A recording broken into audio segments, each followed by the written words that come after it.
at $100, and then it went up to 2 and went back to 1, right? So let's call this 1K. This is not to scale, and this is 2K. You know, this is still a 10x return from this point. And what I'm trying to say here is that we're now sitting at this level, right? This is the level we're at in the hobby. Okay, and your entry point means everything. So if you were here and you were speculating on this as a long-term investment or opportunity, like not many people in the hobby did, only a select few, and let's call it 2016 or whatever, and now we're in, this was like late 2020, and now we're in, what are we in, May of 21. If you entered here, your cost basis is quite low, and you've done very well from yourself, even with this severe retrace, right? You could have sold here if you got lucky, but you can never time the market. All this to be said is your entry point matters. So we don't know what's going to happen from this point, right? The market could rebound, and this, slowly over time could head this way. Could just stay flat forever, or it could just continue to fall, or fall like a knife and the bubble pops, right? So I think the most important thing to realize when it comes to this hobby, and the point I want to get across more than anything, if you take away one thing from this video, it is that any money you put into Pokemon, you need to be willing to lose it all. This is a highly speculative asset class. It is an alternative to traditional financial markets. And with that comes high levels of illiquidity, high risk, and above and beyond everything else, just a large amount of opaqueness, right? No one has any idea the ebbs and flows of nostalgia and brands and intellectual property. I mean, what if, the Pokemon company makes a misstep with something from a public relations standpoint, and people just have it completely fall out of favor in the modern market, and Pokemon starts to just kind of, go away. That's a huge risk here. So I think that it all comes down to you understanding that your entry point is everything.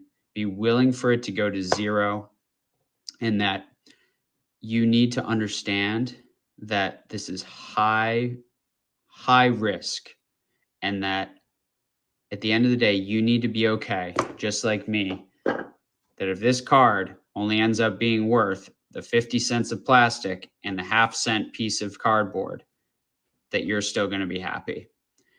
So that's my first Market Monday, guys. I hope you enjoyed. I hope that this will help you make better informed decisions when it comes to your hobby collecting, and we'll see you next Monday.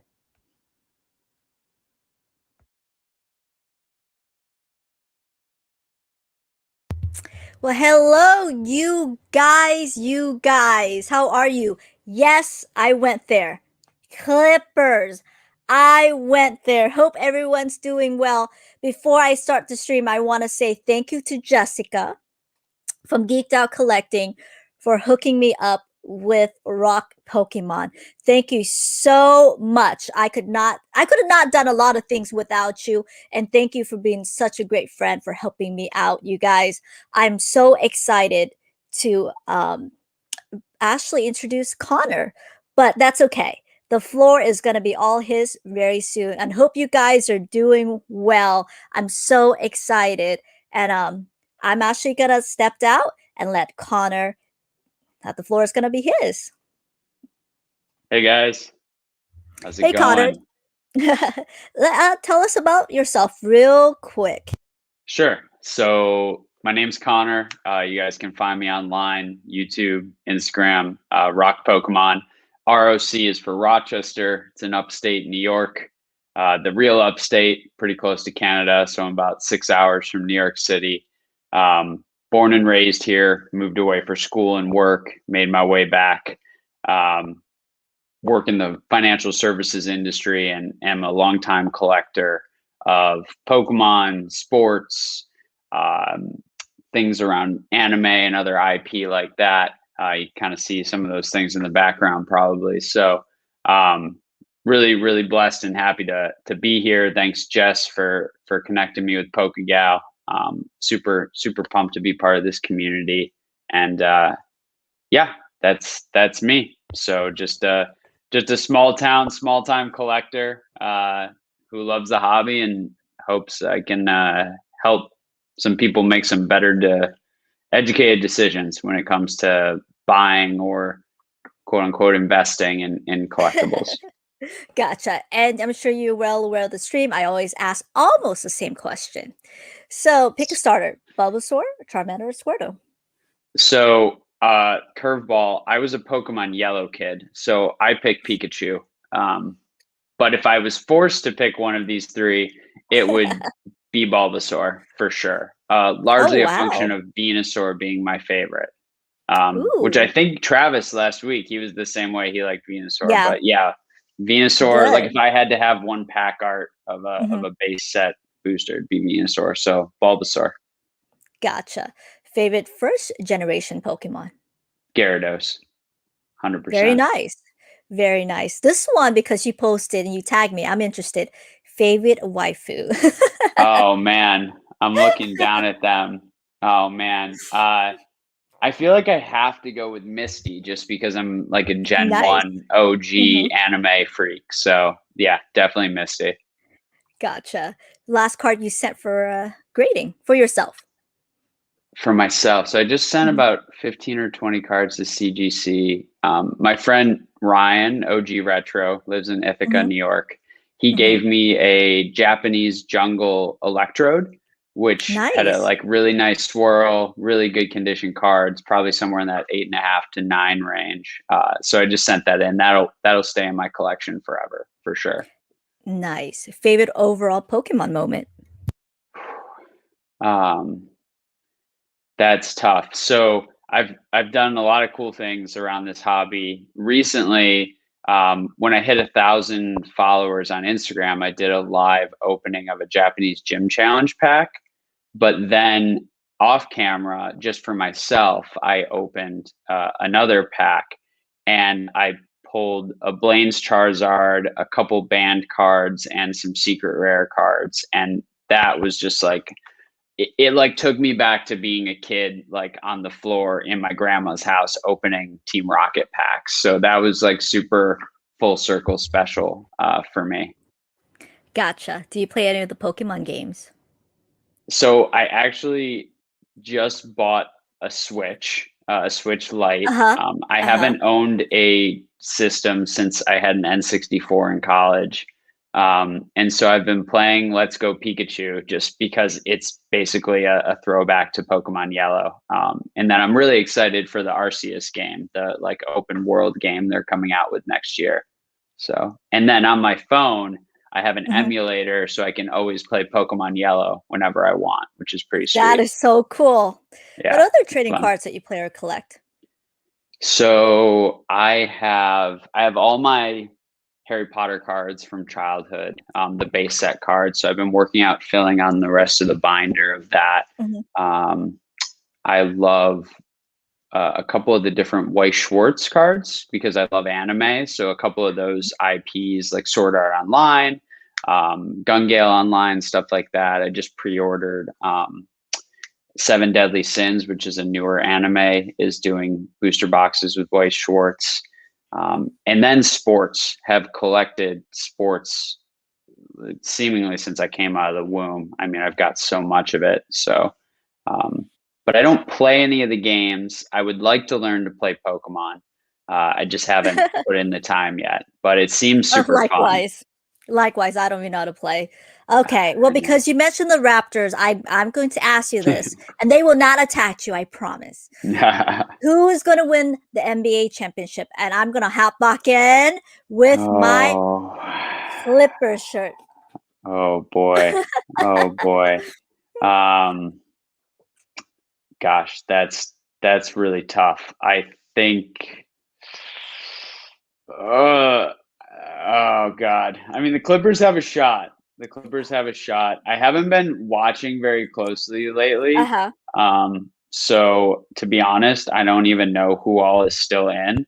You But can say I the do, Clippers. That's okay. You can I'll say say the the Clippers. Clippers. We'll go with the Clippers That's only it. because I You love guys hear Kawhi. He should have never that's left it. Done. That's it. You though. guys heard it They're gonna first. flame me so bad. Clippers. Okay. They trolled me left and Oh, it's right. so Okay. funny. And So funny. I'm gonna say this, you guys. I do not guarantee anything in the stream. Okay. But I'm gonna say this because I posted a lot of things on my Facebook, and Hefe here likes to troll me. Okay. But I'm gonna say this. Clippers in 7. Guaranteed. Oh, guaranteed. Guaranteed.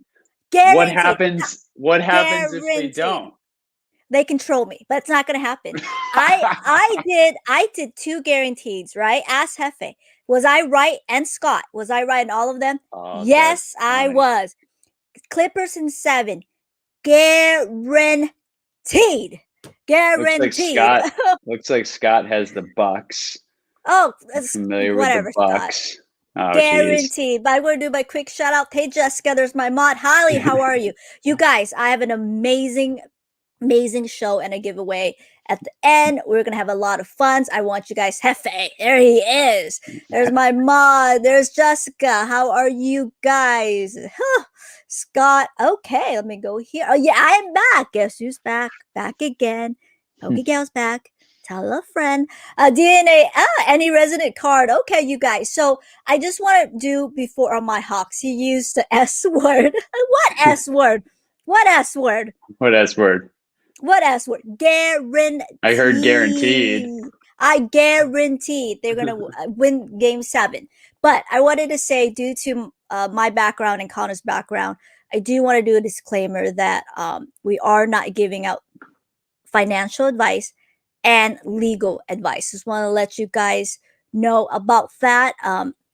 Let me know. I forgot to ask you if you feel comfortable disclosing what you do. If you don't, we're gonna stop from there. So let me Yeah, know. sure. Here. So, Okay. yeah, again, nothing that we say should be misconstrued as, financial advice. I work in the wealth management industry, so I work with individuals to do their estate planning, insurance, investing, taxes, all those things. We basically quarterback the entire financial ecosystem for largely like ultra wealthy families. And then I have some athlete celebrity clients too, which is kind of fun. So that's what I do. So planning, Very nice. investing, all that stuff.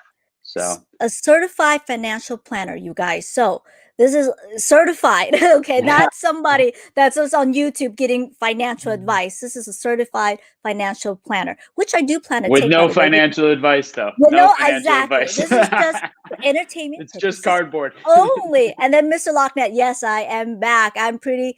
Hey, how are ya, DNA?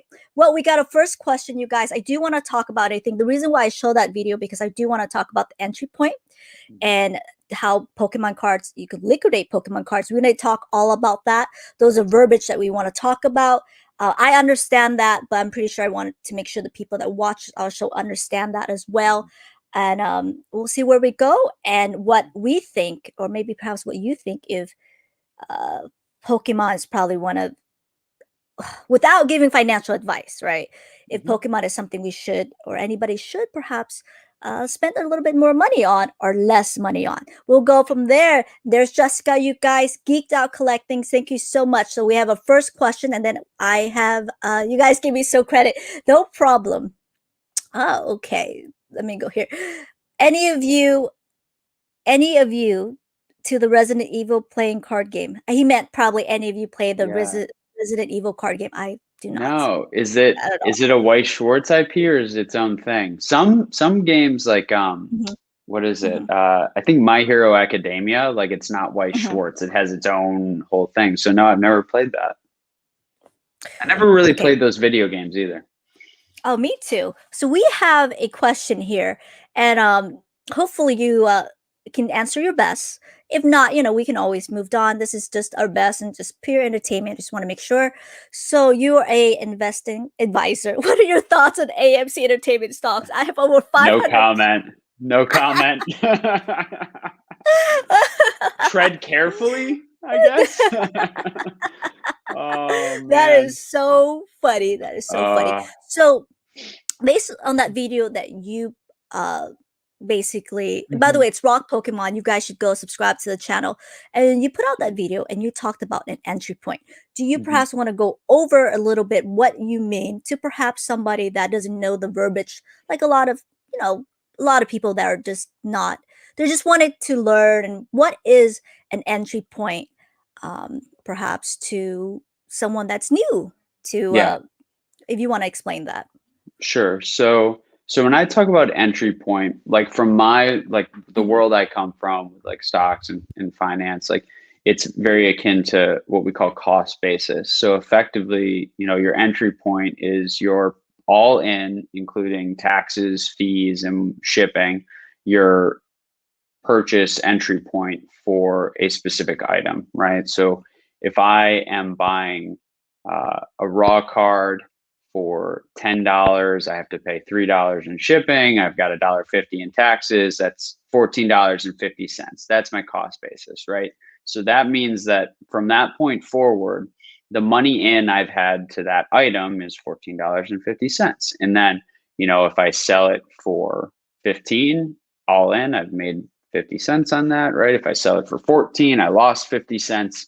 But it's really why I stress it so much is because it's really important to understand that where you enter into an item, if you view it as an investment, is uber important. I mean, it also is like if it's just like a collectible for your collection, right? Because you don't want to like waste money, right? You just don't want to like you don't want to just overpay for something, even if you really love it, like out of impatience, overpaying is sometimes like a big issue that people have. Um, but when you look at an investment, it's really important because like sometimes you can purchase something that you might think is a really great investment with a good price, and you might see 10 years of that price not going anywhere, right? Like an example in the financial world is like if you bought Microsoft stock in 2001, it took you more than a decade to make your money back. And that can be basically like dead money, right? So if you're buying something as an investment, the goal always the simplest thing in investing is that you want to buy low and sell high, right? And 99% of people who are investing end up buying high and selling low because they basically buy high out of FOMO and greed, and they sell low out of fear. And that's where like most, I would say, like people who are day trading and people who are um, really like uneducated, like more simplistic investors, like 99% of them lose to like kind of the professional or even just algorithmic side of the equation. So when it comes to Pokemon, it's really important to understand what your basis is. Like for me, it was really important when I spent a good amount of time buying raw cards that I was going to grade. So I don't have as many as you, Pokegal, but I have like 150 to 200 cards at PSA, Beckett, and CGC, kind of like different cards to different grading companies depending on what they were. And for me, it was like, okay, if I'm buying this card for $3 or $5 or $10, plus whatever my point in time grading fee is there, plus the shipping to get it there, plus the shipping insurance to get it back, all those numbers in my spreadsheet roll together into what my true entry point or cost basis was, right? So if I bought a card for $10 and it cost me $10 to grade it and add another $5 for shipping and insurance back and forth, right? Simple numbers. My cost basis or my all in entry point cost is now $25, right? So I need to factor that in if I'm going to be trying to sell that for some sort of profit, or as a collector, if I say, hey, I think this is actually worth, $50 or will be someday, have I like done like a value creation scenario, right? So I did that a lot where I thought that things were crazy overextended in a lot of areas of like slab world. but I could buy a raw card that I liked or had a raw card that I liked and I could grade it and have a much lower cost basis on it to better protect myself if the market really tanked harder after that. So instead of buying $100 slab, buy a $5 raw and grade it for $10. Like that's a much lower cost basis and a much better like self protection in my view. Oh, I absolutely agree. And I said that on the stream multiple times. I've noticed the people that are collecting Pokemon or investing in Pokemon right now, they're buying high. They're buying high Yeah. right now. Yeah. And it's like, whoa, you're buying high and they're losing money. I've noticed that trend. And a lot of YouTube channels out there, or just basically just investment channels out there, they tell you what to buy. That's okay, fine. That's great, right? That's fine. That's your recommendation of what to buy.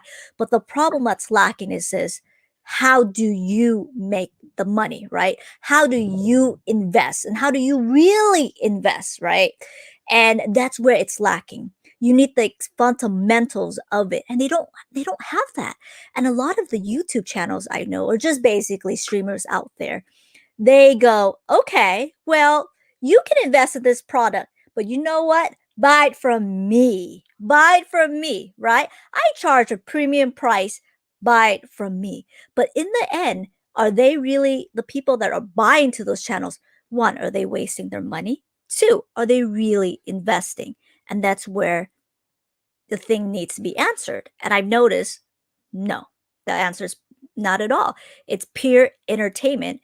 And I don't know if you noticed that just a little bit, but I noticed that when you made that video, are you really investing or are you just wasting your money? Because if you really want to invest, and a lot of people, they pull, let's say they have a chase card that they want to pull from that set. Okay. Yeah. I'm going to throw it out. Okay, I got it. A rainbow rare Pikachu, right? They really want a PSA 10. And they just start paying $8 a pack, trying to pull left and right. Maybe it's just easier just to go buy the darn card at a PSA 10. It's probably save you more money, right? At that point.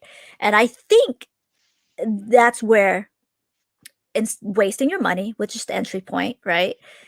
Sorry, that's just wasting your money, getting the product. And I think that's where it goes. But a lot of people, they interchange it to say, oh, Yeah. I'm investing, but are you Yeah. really investing? People need to realize like that they're really just like buying stuff. Like, and that's fine. Like, Yeah, exactly. like I bought a booster box of Eevee Heroes, like because I think it's going to be sick. And I opened the whole thing yesterday in one sitting and enjoyed it. Like that's like entertainment. Like that is spending to enjoy something that I like. Exactly. But you know, when you look at it, you know, it's gotten, you know, kind of worse and worse from a price point standpoint, both in modern and vintage. But like if you look at vintage breakers, like they're basically what they're doing is they're constantly having brokers out there look for boxes for to buy for them, right? And then they're charging for that instant gratification experience for people to have on a stream. But when you, and it's funny because this is the video I'm going to do tomorrow, because yesterday or Thursday, I opened Japanese Neo Destiny or Neo Discovery, and I pulled the Umbreon Chase card, which was like exactly what I wanted to happen. But my video is going to be why opening, especially vintage, is like the dumbest thing ever. Because when you look at like the expected value of a pack or a box, like exactly. Like you can buy like one of these packs for like $200 right now, right? And like I haven't looked up the prices of this card because I don't really care and I'm gonna keep it forever. But like pack fresh, very off center, back surface scratching, probably will be an 8.5. I don't care. It's going into my collection forever. But there's no way like that the expected value, even pulling like one of the best cards in the pack, makes sense against like holding something that only goes down in quantity over time, keeping it sealed, right? And so I've broken my rule a lot, but it's because I have a lot of them in the safe, so it's fine. Like I can enjoy it once in a while. So I was just, buying cards, right? And just showing people the local card shop of what I buy and what I picked up, which right here. So I'm too lazy. I'll get it down there later. Yeah. But the truth is that that's how they market these people. I'm sorry, this is how they market to the people, right? The Gullo people will fall for it. And the Timmies and the Kimmies and Poindexters, sorry, reserve investment. I'm going to steal that from now on. But the reality of it, and this is the darnest truth, you guys. I was showing some of the cards that I bought, and I said, "Oh, look, this card's only worth $7." And they're like, "What?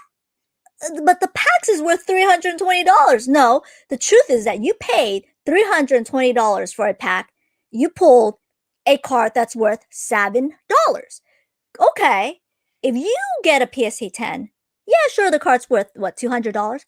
But if that card pulls a PSA 10, and that's how they sell it to you, right? I know. That's how they sell that pack. They'll put a nice PSA 10, and that's for you to do your own diligence and do your research. But what really irritates me on these Pokemon channels, or some of them, is that first of all, they should not be giving any type of financial advice. Okay, they're not certified. Agreed. They shouldn't be doing that. Terrible. I mean, that is just not how it is. And that's the sad people that fall for that kind of stuff. But I totally know what you mean by that. Well, the problem is that we've gone through a period where if you were lucky enough to have seen the writing on the wall 4 or 5 years ago and felt that there was a immense amount of undervaluation compared to the IP, the massive IP that is Pokemon. And you have now benefited from the fact that we saw an extreme boom because of a amalgamation of several very, very black swan unique events that have happened, right?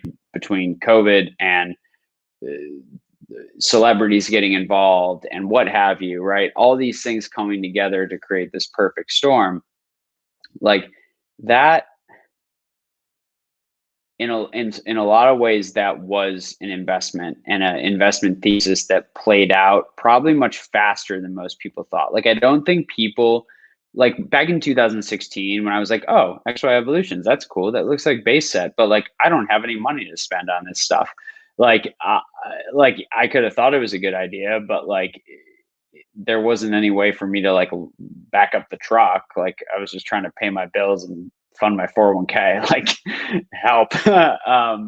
But people back then, they made something that was an investment, a thesis that played out, and it rapidly played out, and hopefully a lot of them have sold into this market to realize that gain. But people now, like, they don't realize that like collectibles really, like, if you look at them historically, art has in certain time periods done better than inflation. Like, you've actually had an annualized return on like high end art.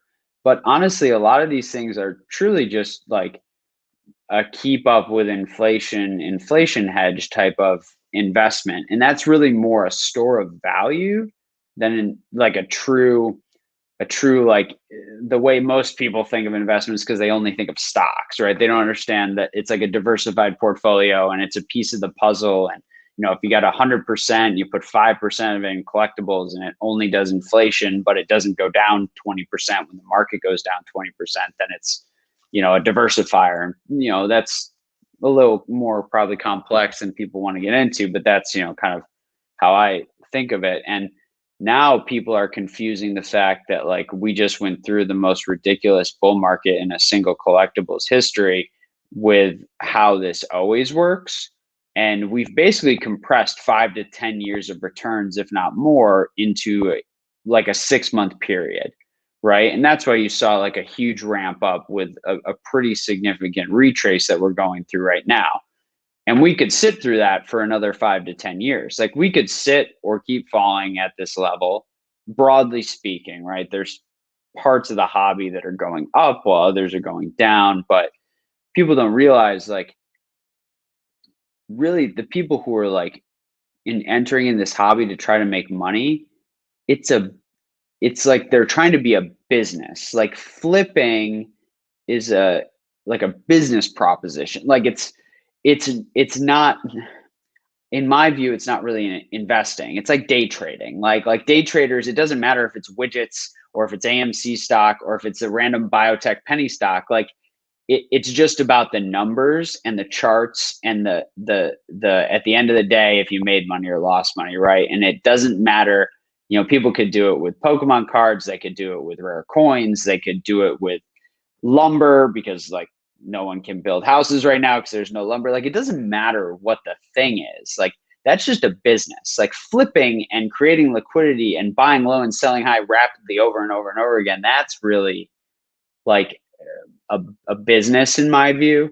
A little less of like an investment. It's a way to invest in some ways, but I think people get this confused where they think they're just gonna like buy a slab that's like $500 and Yep. in like a year it's gonna be $1,000. Like, the probability of that happening based on your, to be frank, lack of knowledge of the rarity, scarcity, quality, popularity of this item, like, you're probably going to lose, because if it was that easy, everyone would do it.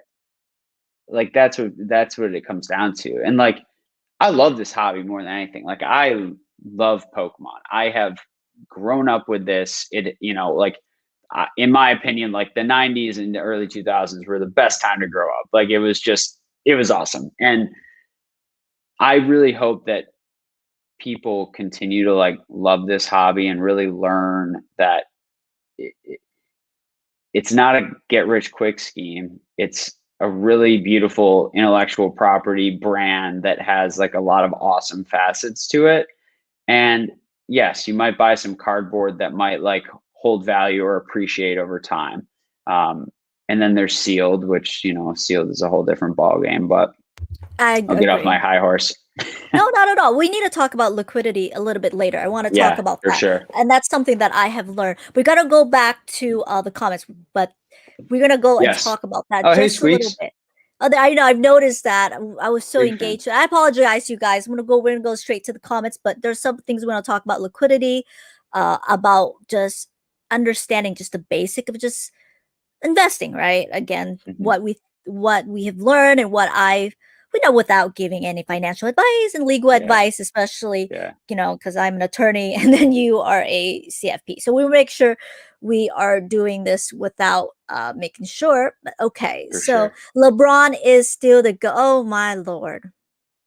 I'm Ah, not to like dispense with my guest, but we will the next stream. We're gonna go on. Now we're talking. Why does it seem like a new Pokemon product start off so hot and then lose value so small? Oh, so fast. Sports cards start off. I'm not sure of anything about sports, but let me know if you do know about sports a little bit. I'm still learning about sports, and that's the honest truth. But I want you to give you a shot with this answer. I think I probably know some reason why. Yeah, so from my view, first of all, modern sports like very confusing to me. Just because there's like too much going on. Like, there's too many sets and too many different colored cards. Like, I just opened something yesterday. I was like, I don't even know what I'm looking at. But I love sports. I don't know as much about, like, I know the trends in modern sports and why things happen.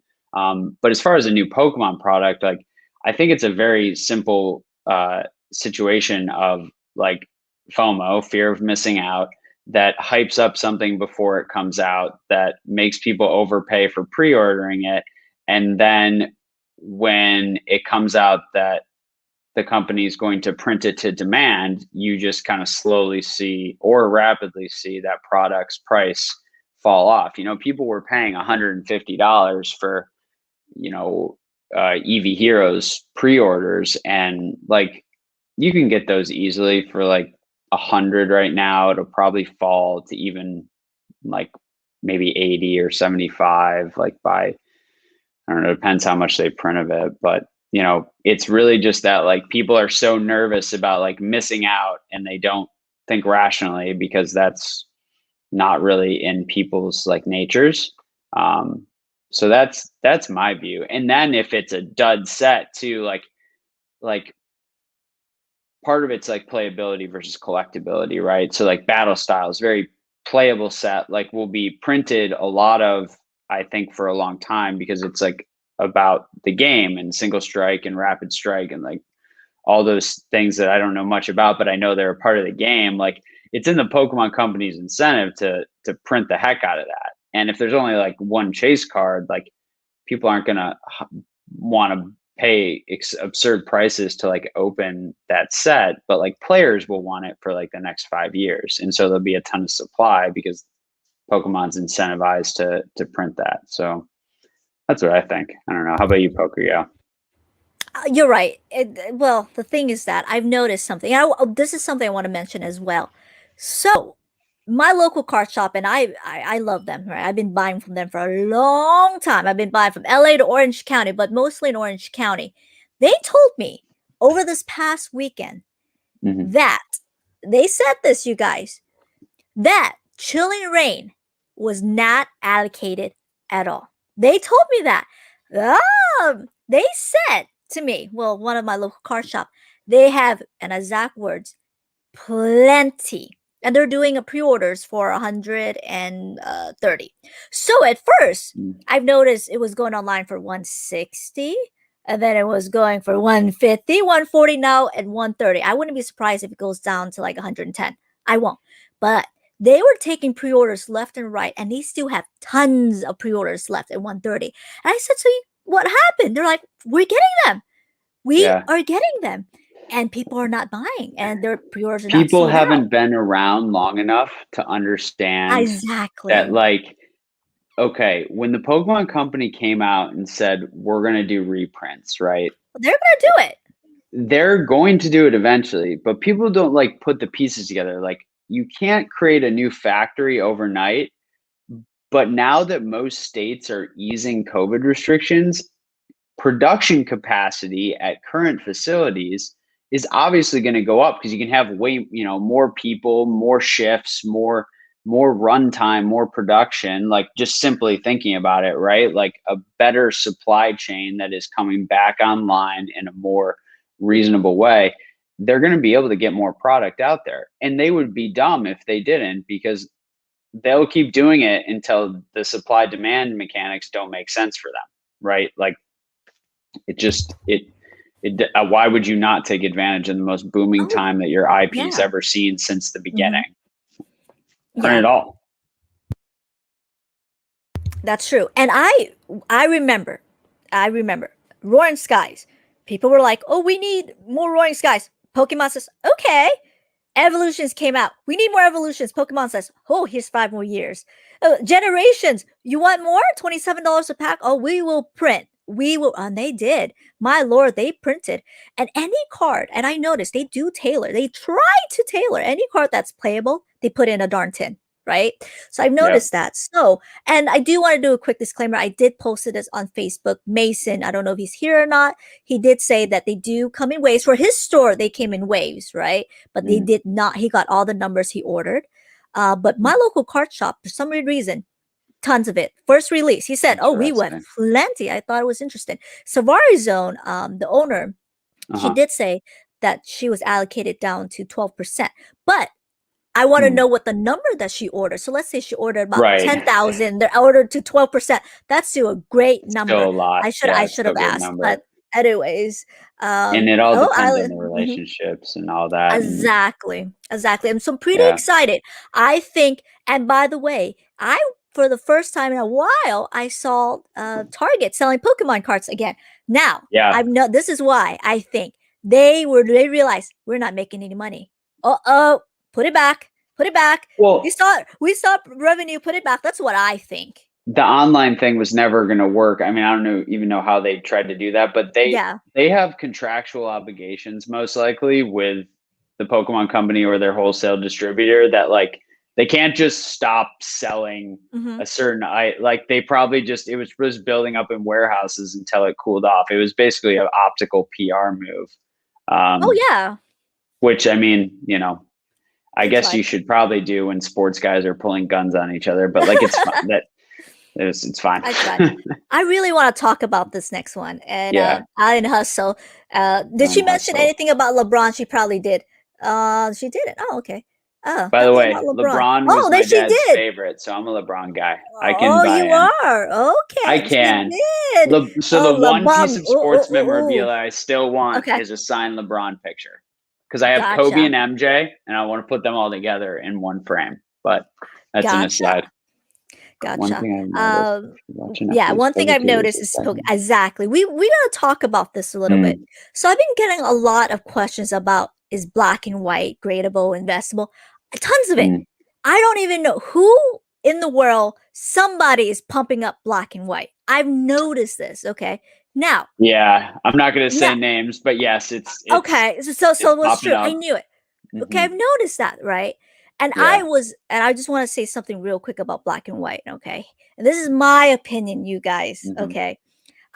If you guys Google Pokegal and the cat's meow, I collected so much during the black and white era because Pokemon was considered dead, and you were totally uncool if you collected Pokemon during that time, right? Guess what? I was really uncool at that time. But anyway, so so the cat's meow and I, Catherine, have been friends for like 10 years. So we did a lot of trading here and there. And I've noticed, I'm telling you guys something. My opinion, okay. Black and white, keep it sealed. And noble victories, emerging powers. There's some. I mean, let me see if I can even pull this. 1 second, okay? I think I have it somewhere.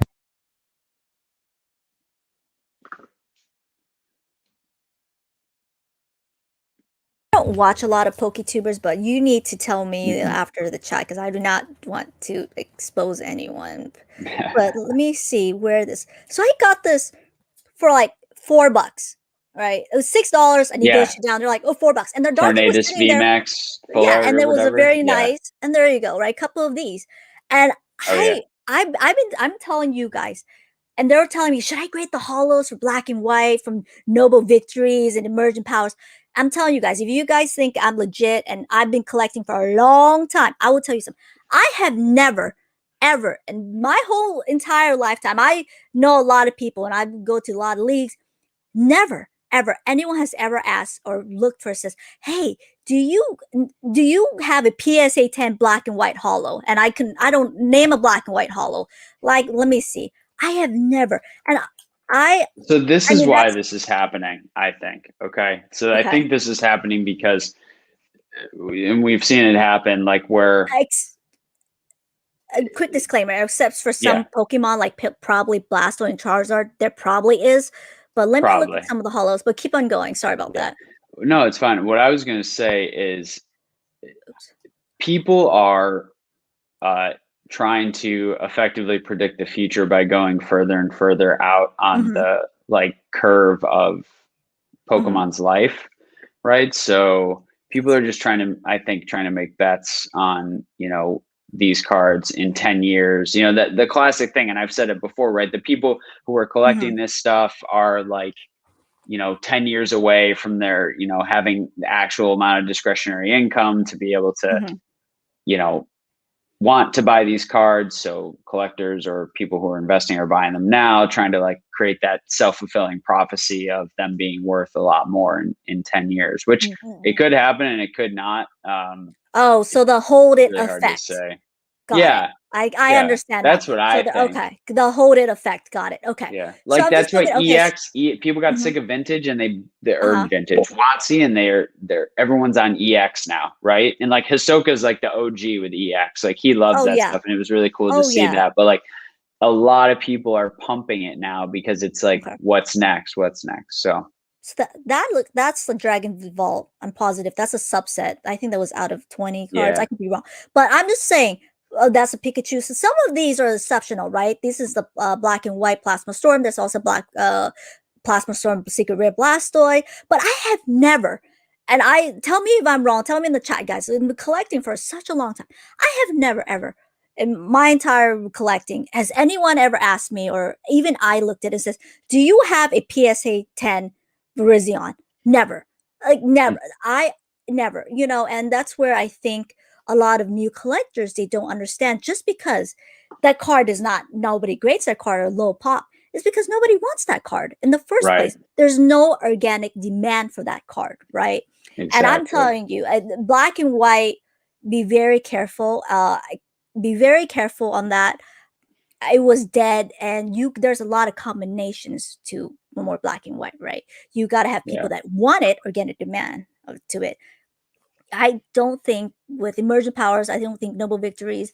I'm just looking at my balance sheet's crossed. I don't remember, but we'll go into that. But I totally agree. Do you have any comments on what Island Hustle said? I do agree with this. Oh, I do. On what Island Hustle said, yeah. I mean, I Yeah. think it's like it.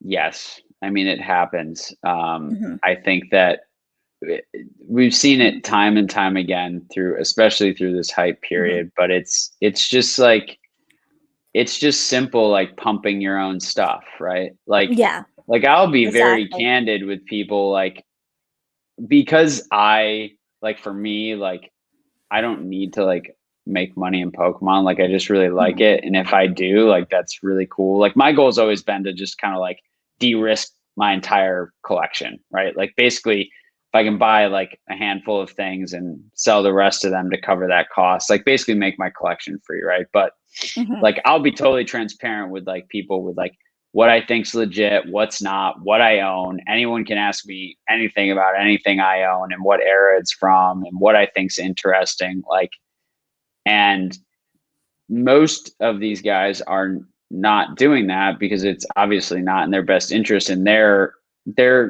they are using this as a primary source of income or a Oh, secondary I source of see. income, right? Where So like they're selling it. Pokemon for me is Okay. like so far down, or a lot of like I'd say like legit people in the hobby, like it's like unless you're like actually a full-time business, and then it's different. Like they're just doing it because they kind of want to make a quick buck. So yeah, I think it's totally true, right? I mean, I think at the end of the day, like people are always going to do that. I Yeah. don't really know what else to say other than that. I agree. I mean, it's I do people agree are with going that. to do I've it. noticed that. I think when I heard about black and white, and the first instinct, I'm like, someone's trying to sell you something, isn't it? But I didn't want to Yeah, ask. But box eventually, I'll breaks, talk about box breaks. box breaks. Ah, that makes Yeah, sense. Okay, so they're trying to yep. sell you something, aren't they? I'm like, I've never heard. Anna, do you have a PSA 10 clink clank? I was like, I don't even want it raw. So I was like, no, not at all. Yeah. But that's just my honest opinion. No problem, Swami. I'm What's pretty up, excited. Swami? I think we need a He's super demonstration of smart. I'm a big Oh, I fan of love Swami. Swami. Oh yeah. Yeah, Oh he yeah. was just on with the collect and spec guys. It was great. They did a Oh, podcast, look at that. Rainy Day Look at Collectibles in How can Wolfenton you Street. not hate that? Look That's at amazing. that. I learned to do that, so it was very interesting. I'm very That's excited. I can't believe I incredible. did that myself. Let me go here. Nice, Swami. I think you need to demonstrate. Okay, why don't you do that? How much would that pack of not you. No, not you. For Oh that no. pack that you open, how much will that pack cost when you open it, and how much does that Emberium cost right now that you estimate raw? Raw. Raw. The card is definitely less than the pack significantly. I do Without a not think doubt. I could sell the pack. Like I think you can get Neo Discovery for about $200 right now because it's like the least loved of the Neo sets for some reason, despite the fact that Japanese Neo Discovery has the Secret Rare Raichu and Umbreon and Espeon first appearance, all that stuff. But anyway, yeah, I mean, like, I don't know. Maybe I could. I haven't checked the raw price of that card in a long time, but I doubt you're gonna. I pulled probably the best card you could pull out of there, and it's probably still not worth what it would have been to keep sealed, both Oh, I'm now positive. and 10 years from now, right? Like, because the way I see it, like from an investment standpoint, there's a couple very unique, specific sets and cards that I think could have some like really long-term potential to like outpace inflation or outpace the rest of the hobby, or the like broad collectibles market. I think that Ooh, sealed though six is like, dollars. look at that, especially because it's Japanese. Good luck. Yeah, Good luck. Good 30 luck. bucks, baby. $30. Whoa, we got $56 here. We'll round it up and give you 40. When bids in the You UK always go for like 30% more than everything else. I don't Oh my understand it. god. Oh my god. Oh my goodness gracious. That's so funny. Let me go here. The best But part there's was I was gonna say, just to this question, the $7 card ripping a vintage pack. yeah. There's like a great meme of a guy like holding like a clear case with like the cards that he pulled out of like a base unlimited booster pack or something, and they're terrible. Like it's like all trainers and terrible cards, and he's like, "This is what I got for like $5,000 or whatever." It's so funny. That's Keep it sealed, guys. Keep it sealed. What are you talking about? $30,000 This is $1,000, Connor. $1,000. Best offer. I know what I have. Oh my God! I totally did not. I totally made the screen. Okay, were you kidding me? This is $1,000, Connor. You could get a great. Not probably gonna get a 10, but if you do, it's $1,000, Connor. 1,000 OBO. 800. They probably took a $200 offer. Yeah. Unbelievable. I'm just happy to have that card in my collection. Yeah, congratulations on that one. Now trying. There you go, Squeak. It was lucky. There you go. Yes, it's Squeaks. a business, and Big when they realize that I absolutely am. I'm doing a Pokemon card trust, and I'm sitting there doing it. But I'm gonna talk to Squeak soon, because the people that my trustee for my Pokemon card collection, they're like, well, what do we do with the cards after you have anything happen to you? I said, oh, you're right, huh? Right. So I'm gonna talk to Squeak and perhaps put him as see if they reach out. Anything were to happen to me, I'm very worried about, because I know my family. They do not know anything about these cards. They will I've go heard like, your story of your mom. Yeah. Oh no. $200. Yes, it's because of business. They realize they're optically running their business because they aren't treating it as well. They will fail. Exactly. Right. And Squeaks knows, because he has run a very through thick and thin, run a successful business. And so people don't realize, like, they don't know taxes. Like, they don't know they need an LLC and they need a CPA and they need to understand how to structure it, so that, especially now, like we were talking, I think offline before, like with the stimulus stuff, like they snuck into one of the bills changes to the 1099K. And that's basically, for the guys and gals in the chat who don't know, it's basically the tax income filing associated with selling on eBay, PayPal goods and services, Facebook Marketplace, all that. And there used to be a very high threshold before you had to file that as income. And now if you sold one card starting January 1st next year for $600 or more, you're going to have to file that 1099K, and you're going to have to show that as income. And so how do you mitigate that? Well, if you're doing what I said, whereas keep your costs super low, then you got to figure out the ways to fill the gap between the cost and what you sold it for, right? So it's about deducting expenses for shipping and all these, all that complicated stuff. So leave that to the pros. And to be honest with you, I think there will be like, hey, you want to meet me at the back alley kind of deal. That's what 100%. that's probably happening right now. We're going to lose a ton of price history. People are going to I mean, eBay's, it's the weird, like, it's like a weird give and take or double-edged sword, right? Because eBay has the biggest like reach for anyone to sell anything in the world, right? You basically have access to the biggest market in the world, but in-person shows, Instagram DM deals, like I would much rather sell something to someone in person, trade it at a show. I did that a month ago with some sports cards and Pokemon cards. Like, it's like it never happened. Yeah, but you know, we file our taxes, right? That's always file my taxes. Always, and I have a great CPA. Reported. Reported. Very nice. Very nice. That's a joke, you guys. We always will. So I'm not going to lose my license. I had to tell my CPA how to fix my taxes this year. Really? So they screwed it up. Very nice. It was unbelievable. Very nice. They don't understand crypto, but we won't talk about crypto. Or we could. we were also talking about offline just a little bit, because both of what we do, I'm a financial attorney and you are a CFP. I was telling offline, we're like, if they know what's really going on with the economy, they probably would not invest in luxury goods right now. No, not at all. But we're going to go back to the question, which I'd be locking in some long-term debt on a really valuable property that won't go up for 30 years. To be honest, I haven't heard you. Oh, well, thanks, Squeaks. I really appreciate that. And I've learned a tremendous amount from you. Oh, So I love Squeak. um, He's so uh, amazing. him What? Are, him and Radar were great. Squeaks by himself is great.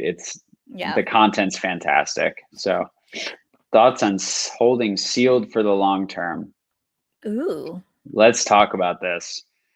So let's talk about modern. Well, just as you can tell, I'm the queen of holding things. So, Yeah, you have but an awesome collection. Oh, thank you. You go first on this. I think he's asked, "What are your thoughts?" So you answer. I'm gonna We'll be quiet on both this. answer. So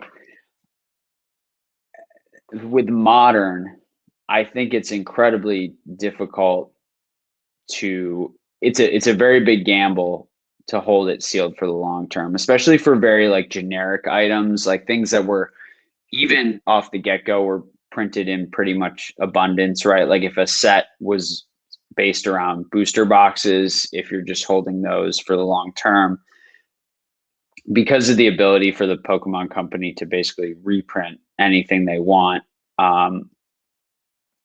and the incredible level of demand there is now for this stuff, I think that it's going to be hard because people are trying to do like what happened with first edition base, where like people in 1999 and 2000, like unless you were Gary, like they weren't hoarding this stuff thinking it was going to be worth tons of money in the future. And you cannot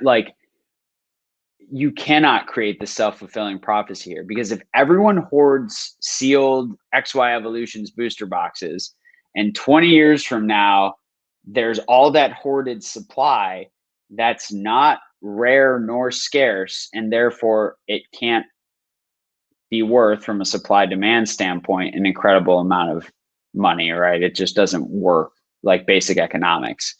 Vintage, I think, especially as we see breakers open vintage over and over and over again, and we know that they cannot produce any more packs from 1999, and the supply can only go down, and the chase demand is fairly strong, and if Pokemon survives as an entity, will hold.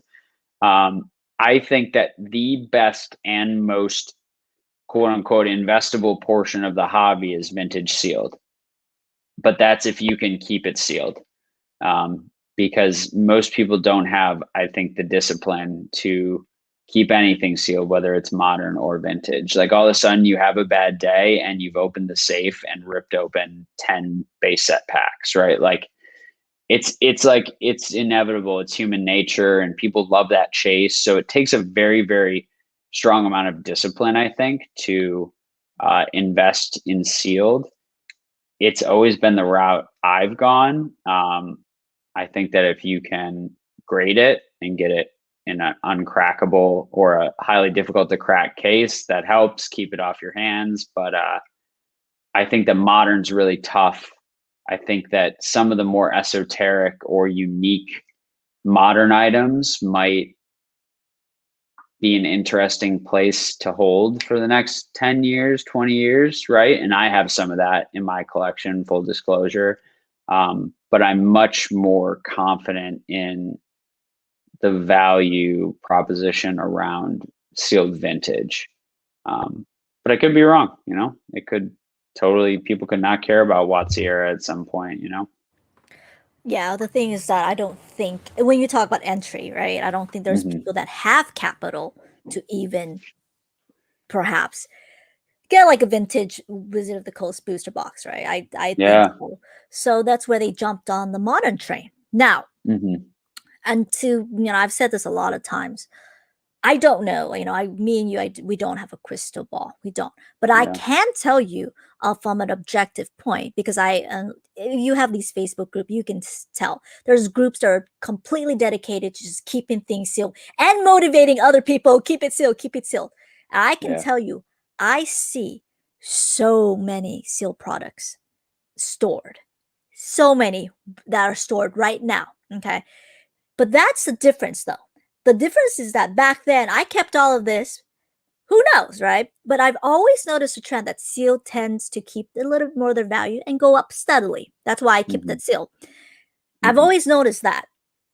But I've noticed But back then, people weren't doing this, right? People were Right. just like, oh, it's Pokemon cards, $85 a booster box. Yeah, back then I could buy a booster box for $85.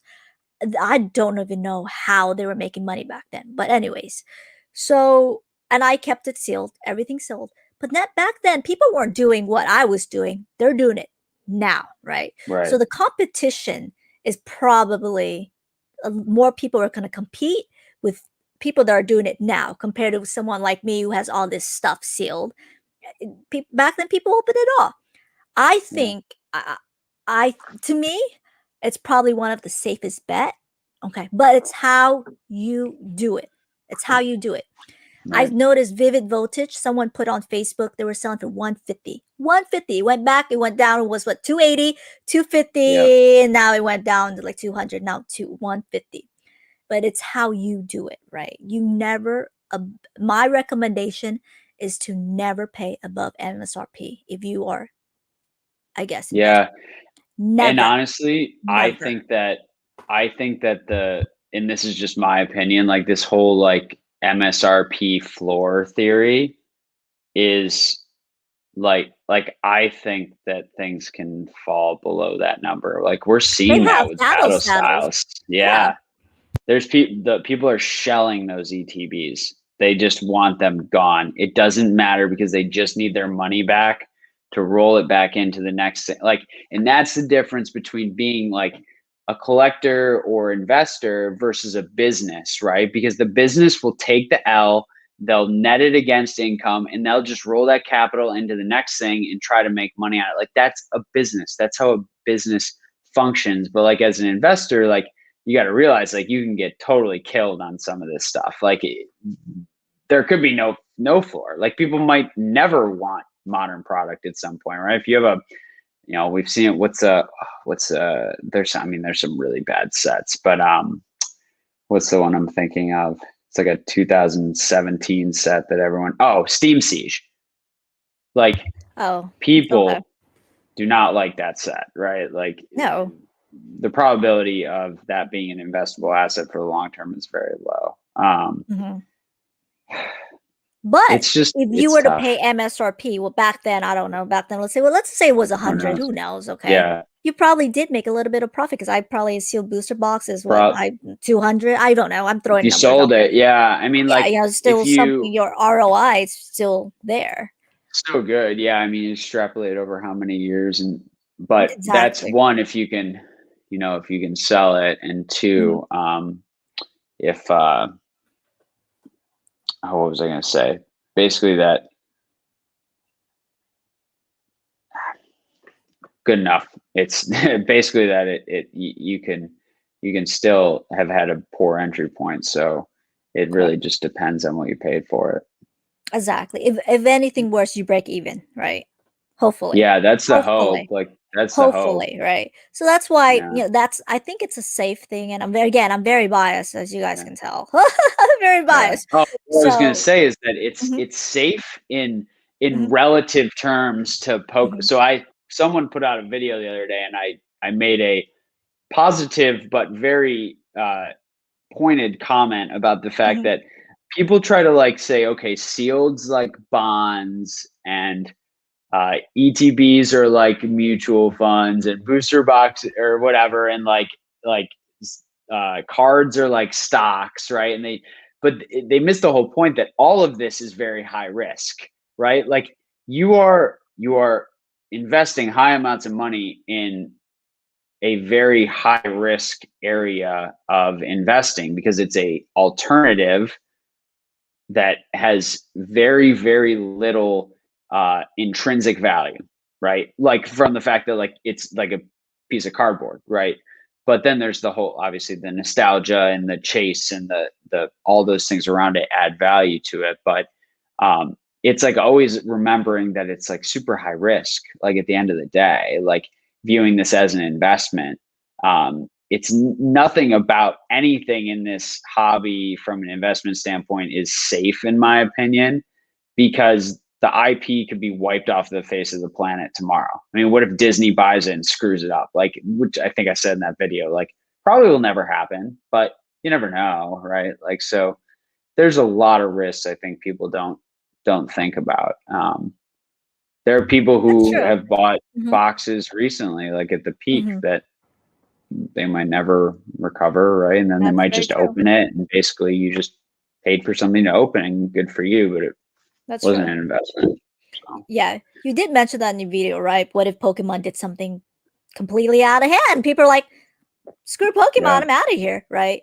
yeah, But I guess just to reiterate, let's say if you do want to, and again, bias here, as you mhm, can tell, I think it's probably yeah. one of the safest, assuming Pokemon's on the right path to me. Right. No, totally agree. Hmm. I think that if you can access vintage, full Hmm. disclaimer, like most of my vintage Hmm. sealed is Japanese, Hmm.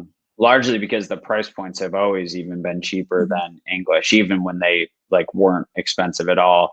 And I just like it more. Like I always Hmm. just collected what I love. So, um, those are still very accessible, I think, today. It doesn't mean they're over or undervalued. I'm just saying from a dollar standpoint, right? You Yeah, can buy a pack for, 150, 200, 250, $300 versus, first edition of anything in WotC era is much more than that, right? hmm, I think you have to be careful though, like not everything vintage necessarily means it's rare, right? Like yeah, unlimited, lots of unlimited. Common cards, lots of common cards, right? But like unlimited booster packs, right? Like there's still a good amount of that, right? So hmm, yeah, it's hard to there's never any like it's always like an it depends answer, right? Like if there was a perfect easy answer for it, everyone would have done it and everyone would be making money, that's true. and That's very true. just isn't that That's very easy. true. That's very Yeah. true. You should post our video. I just subscribed, Mr. Locknet says, well, thank you for Thanks, that. Mr. Locknet. I can tell you. I want to know. Probably PokeRev, but I want to know. Black and white. Oh yeah, really, real deal. Oh hey Z, how are ya?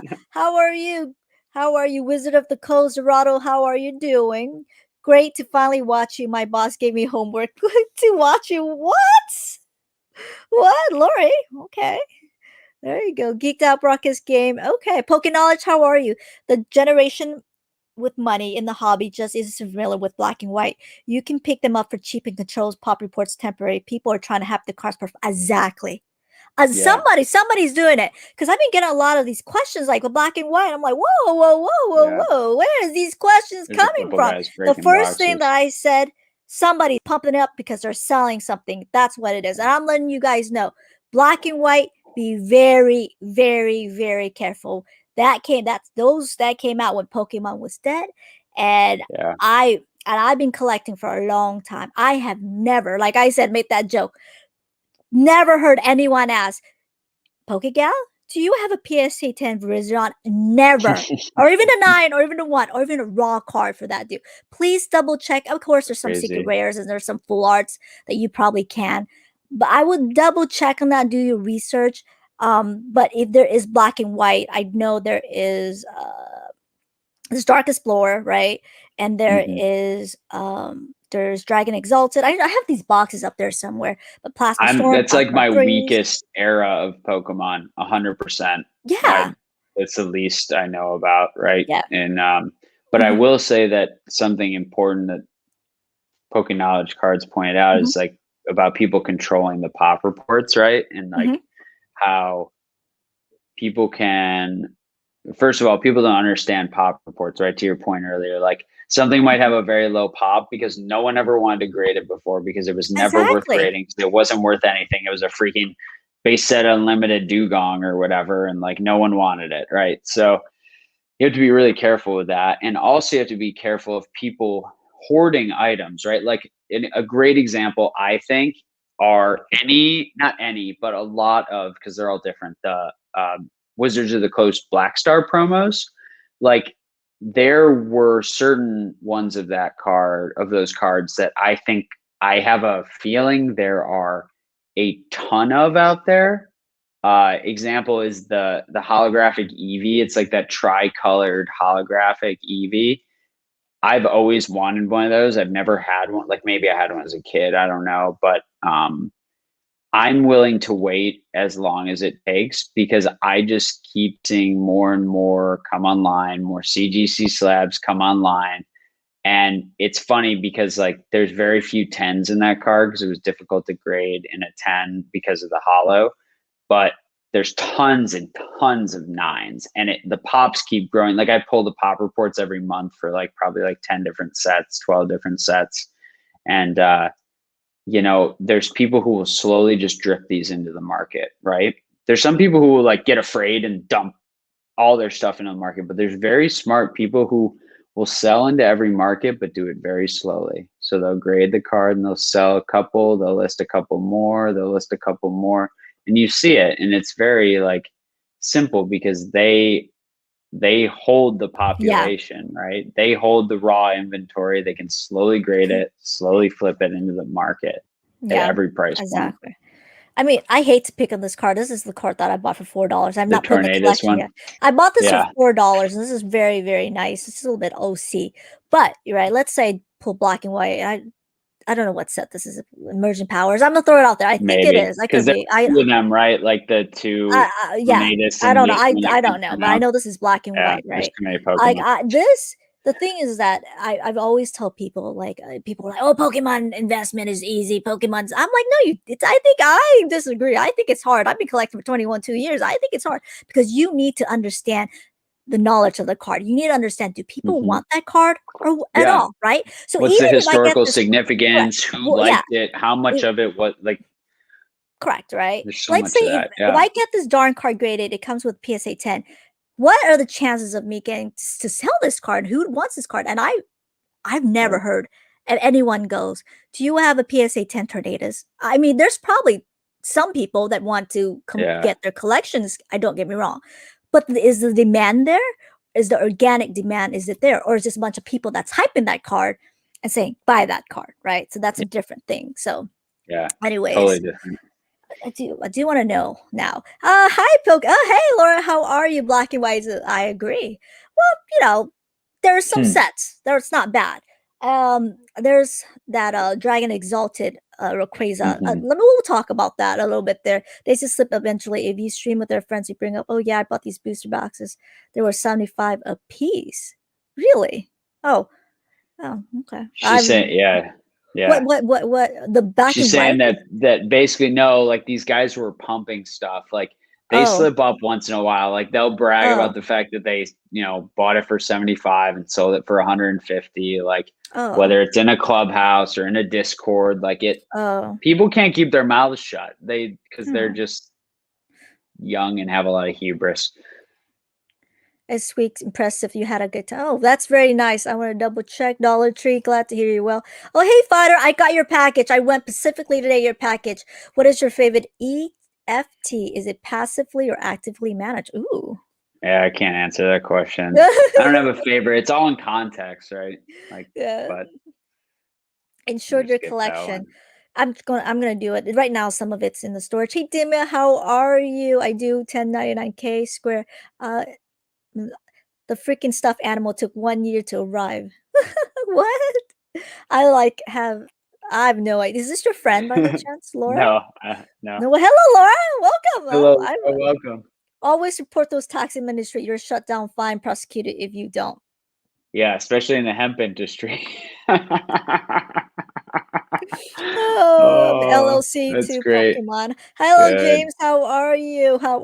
That's a desperate deal. Make a battle style is going to be expensive because they said they don't have a reason to reprint that. Oh, I think they do. I mean, it's a highly playable set. Like, I think they'll reprint it eventually, or just keep, slowly printing it. I would not bet anything against Pokemon. That's what I'm telling you guys. I just do not bet anything against Pokemon. Between them and Nintendo having the stake in that company, like they are so strategic and deliberate with everything they do. I would never bet against them as far as a choice they're going to make from a production standpoint. Oh, look, there's Mason. The professor's in the house as we Mason. summon. Big fan of Mason. I know. As we summon Mason, there he is. I actually tagged him, and I don't know what you guys said, but he did confirm to me that they did get in other ways, but he got all the numbers. That where is Mason? There he is. No, look, where's that professor? He's gonna sit right down next to us. I did this by Oh, that's myself. Look at that. amazing. Look That's at that. so cool. Ah! I did that all by myself. Oh, Oh, it was really cool. So I really like Mason. So that's funny. He's anyways, great. that's funny. He is. Thanks for answering my question. No problem. Just Amazon. Let's go. Amazon just bought MGM and James Bond franchise. Maybe they'll be a front runner to buy Pokemon. Oh my lord! Amazon opened up a Pokemon channel last year. They're stepped. Oh wow. Huh. Oh I would wow. love to see a live action Pokemon show, like a live action Wow. slash CGI type Hmm. reboot of the original anime or something. That would be very cool. I'm still waiting for when we're going to get this Coco movie in the United States because it came out in Japan at the end of Uh-huh. last year and we still haven't gotten it yet. Hmm. And we're Oh. supposed to figure out who Ash's Ooh. dad is. And Oh I don't know if really? they're ever going to release it. Yeah, Wow. Wow. allegedly. Amazing. Definitely agree with you considering IP and Pokemon. So I want to show you something that I wanted to show you. I brought this up Yeah. Swami's channel, and now that I Mhm. have a certified financial planner, I want to read this. Okay, this is from the card completionist. Okay, I don't know if you see it. I apologize, No, I see it. but okay, I've been collecting the trading card game for about 20 years, and I agree with Pad Dukes. Here's why Pokemon cards are a bad long-term keyword long-term investment. Mhm. Number one, Pokemon cards are a luxury good, right? When the economy is doing well, they tend to do well. That makes sense, right? That makes sense. And I have to because my webcam is covering it. When the economy is weak, card value plummets. We saw this in the 2008/2009 with the Great Recession. Ooh, ooh, ooh. Let me go here. If you need your job and need to put food on the table, cards aren't going to be helpful. Love it. Love it. If something that was going to happen again, card values will plummet and it will be difficult to sell your cards even at a reduced price in that environment. Love that. We're going to talk about that. Mm. While Yeah. trophy cards and certain high-end cards are experiencing impressive gains today, it is reasonable to assume that they will hold their value over time. They are the exception, not the rule. I would not expect the vast majority of Pokemon cards to maintain the gains they are currently experiencing over the long term. And I want to talk about this, right? With Mhm. about to liquidate the cards. Another issue with trophy cards is that they are liquid. I have Pokemon Snap Poliwag. I know there are about 20 copies of that were ever printed, but it takes a long time going fast, you guys, a long time to sell that trophy card at that right price. Once a trophy card owner will have some event in their life where they need to sell the card, they list a card, fail to find a buyer, and start slashing the price just to move the card. That being said, if you can invest in the right card at the right price at the right time, it can work out for you. But for a long-term investment perspective, I would not and am not banking on Pokemon cards to pay for my retirement. I like that. What do you think? Oh, and at the end, he said, but remember, this is a niche market and is more risky than stock, bonds, and other traditional investment. I like your take on this. All Mm. yours. And that was interesting because that was from a little while ago, I think, from the timestamp. I'm not It sure, was. but It was. which is wild to think about now. Obviously, in the short term, basically all of that was wrong, right? Because if you had loaded up on everything Pokemon in 2018-19, you would look like a complete genius right now. Um, yeah, so I think that trophy cards are an interesting animal, right? We can tackle that one first. So I think that um, assuming that like the IP and Pokemon is a hobby and people still are around for this hobby for the long run, um, there will be value in some of those very, very rare cards. Like we've seen the same thing in sports, right? With very, very vintage, um, rare, scarce cards, right? Like an Onus Wagner card, for example, where even in a lower quality grade of a player that no one knows anything about, really, right? Like, who really knows like a ton about Honus Wagner? But people know that card, right, in the collecting community, and they'll be interested in it, and there's going to be like buyers for that over time, right?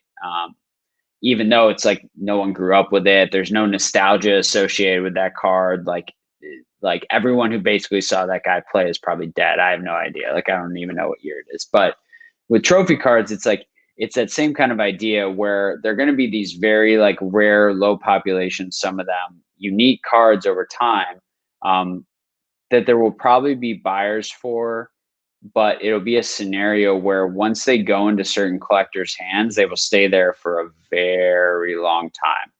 Very, very, very long time. Like, there's guys who are I won't name names, but are creating more liquidity in the trophy card market right now by facilitating buying and selling. Yeah, go ahead. Can I interrupt you for a bit?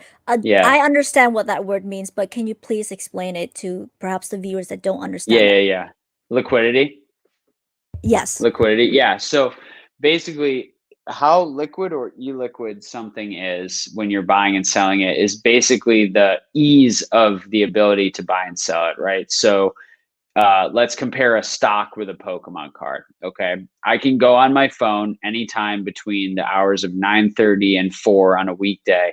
And if I have a share of Apple stock, I can click the button and sell it. And instantaneously, there is a buyer on the other side for that. With a Pokemon card, I have to list it on eBay. Maybe I do a 7-day auction. Maybe I list it, buy it now. No one might bid on that card. Someone might, buy it 6 months from now if I list it as buy it now. But the amount of liquidity in collectibles is different because the simple quantity of demand for any specific item at a specific price point doesn't exist in an exorbitant magnitude, right? Whereas with like something like stocks or something much more like useful, like even, I don't know, like a computer or a cell phone or what have you, there's a multitude of buyers at a multitude of price points, right? With Pokemon cards, there's a much smaller pool of buyers at very specific price points, right? And the higher those price points get in this hobby, there's less and less people who can pay $100,000 for a piece of cardboard, right? And so what is happening is you're seeing people who are buying some of these cards using capital they have just in order to be able to sell it to the next person at a slightly higher amount, right? Kind of as a shorter term investment flip that's almost creating this false sense of liquidity. So if you have a very, very rare card, eventually it gets into the hands of someone who truly wants it for their collection, and then it might disappear for 50 years, right? So that's what we're seeing now, is we're seeing this idea of like people getting used to being able to really go on eBay and find anything they want in their collection and be able to buy it really at any price point. But eventually it'll become, for a lot of these things, they go into the hands of collectors and they disappear forever if they're a truly rare, scarce, highly sought after item. And that's what creates true value. But the problem is that a lot of things are going to stay with this constant amount of supply, because they're very common and not rare at all. And because of that, the long-term value proposition of them is very low, because one of the biggest things about collecting is the rare scarcity aspect of it. And if it's always available and anyone can have it, how much are people really going to be willing to pay, right? But if it's uber rare and there's 1 or 2 or 5 of them in the world, and it only comes up on eBay or an auction house once every 5 years, 2 years, 20 years, like that incites a high amount of demand and a high price at any one given point. But just going back to the original question, basically it's that collectibles inherently are highly illiquid, meaning they are difficult to sell. They have high transaction costs. They have barriers to the marketplace, right? You have to set up an eBay account. You have to pay fees. You have to take pictures. You have to do the shipping. The buyer might get mad and send it back to you. When I sell a share of Apple stock, it's gone in a millisecond and they can't send it back to me. It's over. I have cash. But with a Pokemon card or a piece of art or a vintage car, you've got a small buyer pool. You've got, you know, a more higher friction in your transaction, right? There's more costs. It's not as simple. All those things kind of come together, and we've seen people try to mitigate, right? There's one of the first big, not first big, but yeah, like the first significant, like true pure investment I made in Pokemon when I saw something and was like, okay, this is an opportunity for me to make a true return, was buying a portion of a first edition PSA 10 base set through an app called Rally Road. And what they do is they take an item like the base set, first edition set of Pokemon cards, PSA 10, or a vintage car or a Rolex, and they allow you to buy a small sliver of it. And so it creates a little more liquidity in an item that would otherwise be highly illiquid and inaccessible. So we're seeing people try to do that, right? Or create these marketplaces where it's like daily liquidity for collectibles, right? Where they own the collectible, they issue shares of it, and it can trade just like a stock. But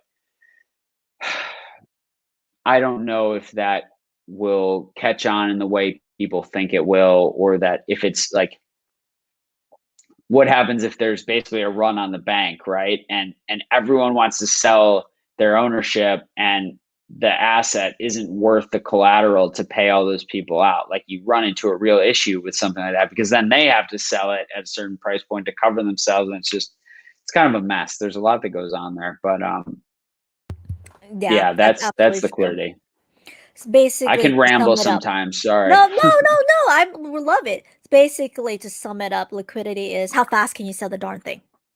Yeah, Yeah, basically. pretty much. That's how I that's how fast can Yeah. you sell it? And Asuka made a great analogy, and I loved it. With Pokemon, these high-end cards. It's like hot Mhm. potato. Who can throw it faster? And who's going to end Yeah. up burning He themselves? gets left I holding love the it. bag. I love it. I love it. Yep. I do want to make a quick comment. So you guys know about Black and White. This is one of my good friends. He likes to troll me all the time. That's okay. You know, my friends like to troll me. I troll them back deeply. And he is a Black and White. This guy hoards a bunch of sealed booster boxes. Him. If you guys want to buy a booster box, him. Black and White to the moon. See, that's it. He's just pumping his own product. But then he also said this. They didn't do well in 08, 09 because the sets were trash and the cards weren't good, which is Black and White. Black and White. I'm a little bit confused here. Well, here's the thing. I was just trolling with him. He's really funny. He's my friend. That's funny. So what that guy said in that post that you put up, you know, effectively, the problem is when there's a significant black swan event, like the housing crisis of 08 or the pandemic of 2020, correlations all go to one, meaning that in an event that no one can possibly foresee, which is a black swan, no level of diversification can truly save you in a certain period of time. That could be a day or a week or a month. But for example, you saw, you know, everything sold off, right? When COVID hit and everyone freaked out, the market tanked, fastest bear market in market history. Stocks went down, bonds went down. People were fire sailing anything they could possibly do to turn it into cash because they were completely fearful, right?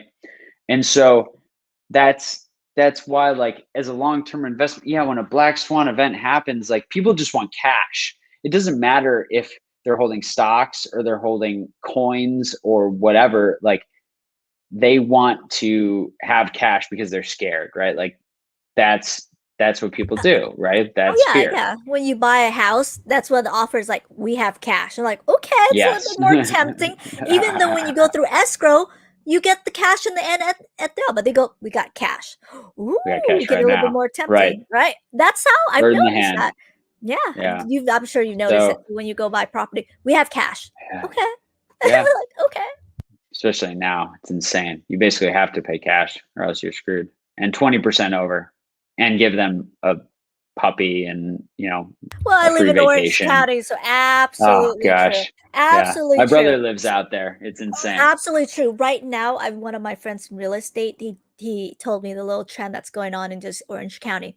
So, for example, if a property is estimated about 650,000, you list it Mhm. for 630,000, so people can compete. Someone's gonna Yeah. go, oh my goodness, we gotta, and they will always overpay. We That's got one a of the deal. strategy. And they'll still That's overpay. their strategy. I'm like, oh, now I know. They're like, that's how you lure those people in. They're like, okay, we like the Sounds a lot house. like WCC auctions. Lure, oh, Did I okay. say that? Okay. Oh boy. Yeah. But That's funny. at any rate, oh, I feel like we're ignoring the chat. I'm bad I at this. know, Coffee, I apologize for that. Although the economy is hurting, there's still abundance out there in the world. I apologize if the question didn't make sense. Abundance in the world. I'm not sure. Like the Abundance. world's better off probably than it's ever been in history, right? But there's always going to be periods of economic distress and recovery and boom and bust. And so that's what I would say to that. Pokemon IP is worth, yep. Yeah, I think that was someone saying that, yeah, that this person is right. Like Disney, Pokemon couldn't buy Disney because how it works, like Nintendo owns a sliver of Pokemon, and then so does Game Freak. I think it's still Game Freak. I forget. Or no, who is it? Whatever. Anyway, but yeah, that just wouldn't exactly quite work. That's But it'd be really a cool collab, maybe. Who's your favorite investor? Oh, that's a good question. Oh man, who is my favorite investor? Probably my mom. Oh, really? Ooh, I'm Yeah. interested about that. Ooh. Over history. I mean, I've been a big Buffett fan. I think that things have changed materially in the world, but I still think that Berkshire Hathaway is an amazing enterprise. Guys like Lynch, Ray Dalio. There's so many that are just beyond intelligent, and you can go all day like just reading about these guys and understanding their different philosophies on the world and coming to your own conclusions from them. So there's so many good books by so many good investors that I would highly recommend people read.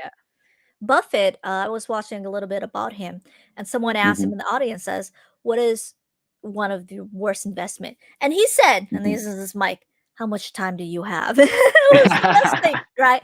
But then I've always the thing about Buffett that I love, and this is funny because it makes me think about people in the Pokemon hobby.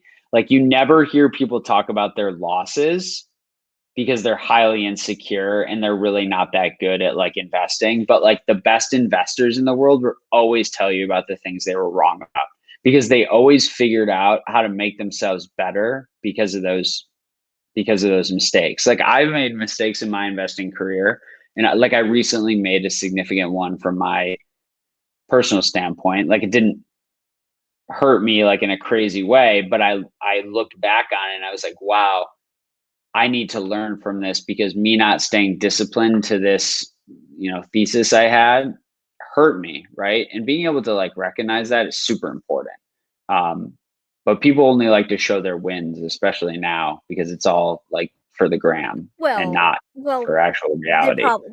There's an agenda to it, right? Yeah. There's an agenda to it, right? Yeah. And to think about this, it's kind of human nature and just more falls into like the psychology idea. The psychology of it, right? As in, like, why would I listen to this guy when he lost a bunch of money on this, right? That's the thing. Right. Okay. Right. Yeah. Whether I have a you're nice only house, as good. I bought all of this. Listen to me. Listen to me. Look at my Maserati.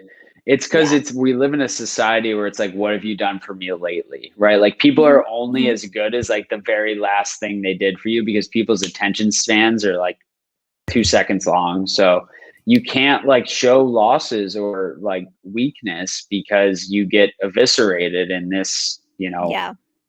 weird world we live in now. Yeah. So Yeah. It's funny. Buffett actually said two best investment, right? Two best investment advice. I loved it. I loved it, loved this. And I always share it too with the people that watched. What's number one? yeah. Invest in yourself. Number two, your spouse. Invest the spouse. And I'm like, that is so true. Nice. I was thinking about it and I did, family law for a little bit. I'm like, wow, now I see what he means. Jessica Simpson, the singer, right? Yeah. So they asked her, what is the worst investment? She said, and what's the worst investment you did? Oh my gosh, Was it she's Tony so Romo? no, close. She goes, Nick Lachey, my Oh, first that's husband. funny. Because That's she funny. made more money than him when they divorced. Guess who Got screwed. paid who? No prenup. And Yeah. she was like, crap. That she's like, crap. I thought it was really fun. And then all of it just makes perfect sense. I'm like, wow, because the person that you married, now totally going off tangent, you guys, but the person that you married, and if it doesn't work out, wow, it's all monetary as well. Yeah. Like, Yeah. that And is part of really it too is like the idea of like relationships, right? Like they're the most valuable thing that you can really have. And something I've found in this hobby is that I've met like some really incredible people who I've been able to connect with and have like facilitated things far beyond this hobby as far as like personal growth and like having common ideas and goals and all those things. And like it's super important to like in not only like surround yourself with the best people, but like invest in those people too, like give back to them, take care of them, because it's very like symbiotic when you create a great community. So it's very true. Correct. You have Surround to do yourself that. with good, ethical people. I've learned. Yeah. Absolutely. Yeah. Ethical. Hey, Steve, how are you? Hey, Z, no problem. No problem. 20 copies. This is a good question. Because I did a bit of NFTs, and because I had help with two great friends, we eventually sold it. So, but I'm not an expert in this. I'm not going to even go deep. But if you have any thoughts, let me know. Any thoughts on NFTs, especially NBA Top Shot? Top Shot. Honestly, I just like don't get it. Like I don't get the value proposition. I understand that like the NBA and basketball is the like most global ubiquitous sport out there. So I understand like the draw, but we've seen it, right? Like we've seen it got super hyped up and now it's really, really taken a beating and fallen off. I don't like totally. So it's funny because I'm a big collectibles guy and I'm a fairly educated and long tenured digital asset cryptocurrency guy, but the specific areas of NFTs that are like more popular now, like Top Shot, I'm like, I can go watch LeBron dunk on YouTube. Like and I know that's like the simple like cop out answer for Top Shot, but I just don't really understand like the value proposition there. Like I think there's ways that NFTs in the collectibles realm could be super interesting. Where I really see it, and I've talked about Jess from Geeked Out about this before, and a couple other friends, is imagine we wanted to do this, but we wanted to do it in a virtual reality setting, right? So we would both have something like an Oculus headset. We would meet in a virtual piece of real estate, like a house or an apartment or a flat. There would be NFT based, which would be an NFT, right? That piece of property. There would be NFT based albums playing in the background. There would be NFT art on the walls of that virtual home. We would have NFT skins, shirts and pants and t-shirts, all that stuff like that. And then having a marketplace to buy and sell all of those things. Like I very much see that like being a potential if VR truly takes off, and someone like a Facebook building a marketplace and a space for that, which is why they've dumped so much money into virtual reality, into spatial audio and all of those things. Because they think that could be the next forefront, I think. So I think in that, and then that kind of bleeds into video games too, right? Like skins in video games and items and weapons and all those things could all be NFTs effectively, right? So there's like a big opportunity there for those things. But like with Top Shot, I don't totally get it, right? And I'm sure I'll probably be wrong, and that's fine. But I wouldn't want to give up my Ethereum for a video of LeBron dunking. I just think it's far too valuable. So, But it's um, LeBron here, all right? Where's Hefe? LeBron. There's LeBron here, right? Didn't he win the championship in the bubble? Okay, I'm knocking here. I'll stop it. I'm just joking, you guys. I have no problem with LeBron. I just really like my Clippers, but totally get it. Totally get it. I mean, we will see him. It's not that I think it's very speculative as well with NFTs. That I think Oh, is for very sure. speculative. It's just, Hmm. digital assets as a whole are in Hmm. super early stages, right? So Hmm. NFTs are like, it's like a baby having a baby. It's Hmm. like in the earliest, it's insane. Like it's highly speculative. It could be literally the next biggest thing ever, but we don't know. Lego, I love that. Lego, Lego, Lego, Lego. Lego, Lego. Oh, Uh, that's funny. um. Oh my God! What is Skip Bayless says? Le enko. Oh, that's really funny. Oh, Okay, I just totally want to make sure do not skip anything. I'm not too sure I what think James that's means by true. this.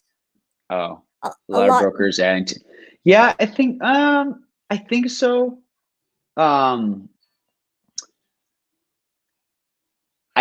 yes, in that I think those items, like, so example, like people brokering box deals, like I Mhm, think those sealed boxes would sell eventually, but I know just like from my experience, connecting people have mhm, accelerated the ease of sale of an item, right? mhm. So I mean, I didn't get paid for it, but just because I like to connect people, it's kind of what I do.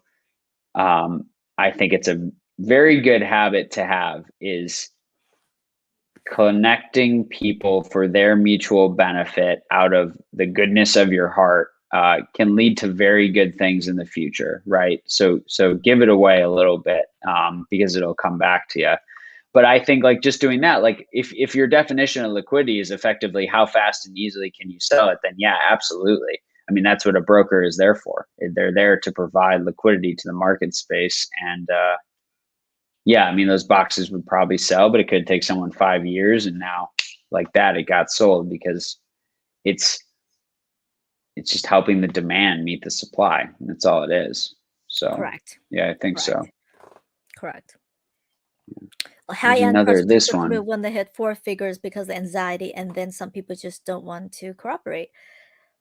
Yeah, That's true too. I mean, I who have does I have want a to have six figures to pay a card? I mean, I have a rule where like I have mhm, a set amount that I would ever pay for an individual card, largely mhm, because of like how kind of not investable I see like buying mhm, slabs as, like unless it's like mhm, a crazy rare, you know, unique card. And even then that comes with its own risk. But yeah, mhm, I mean, the higher you go, most mhm, people can throw, I don't know.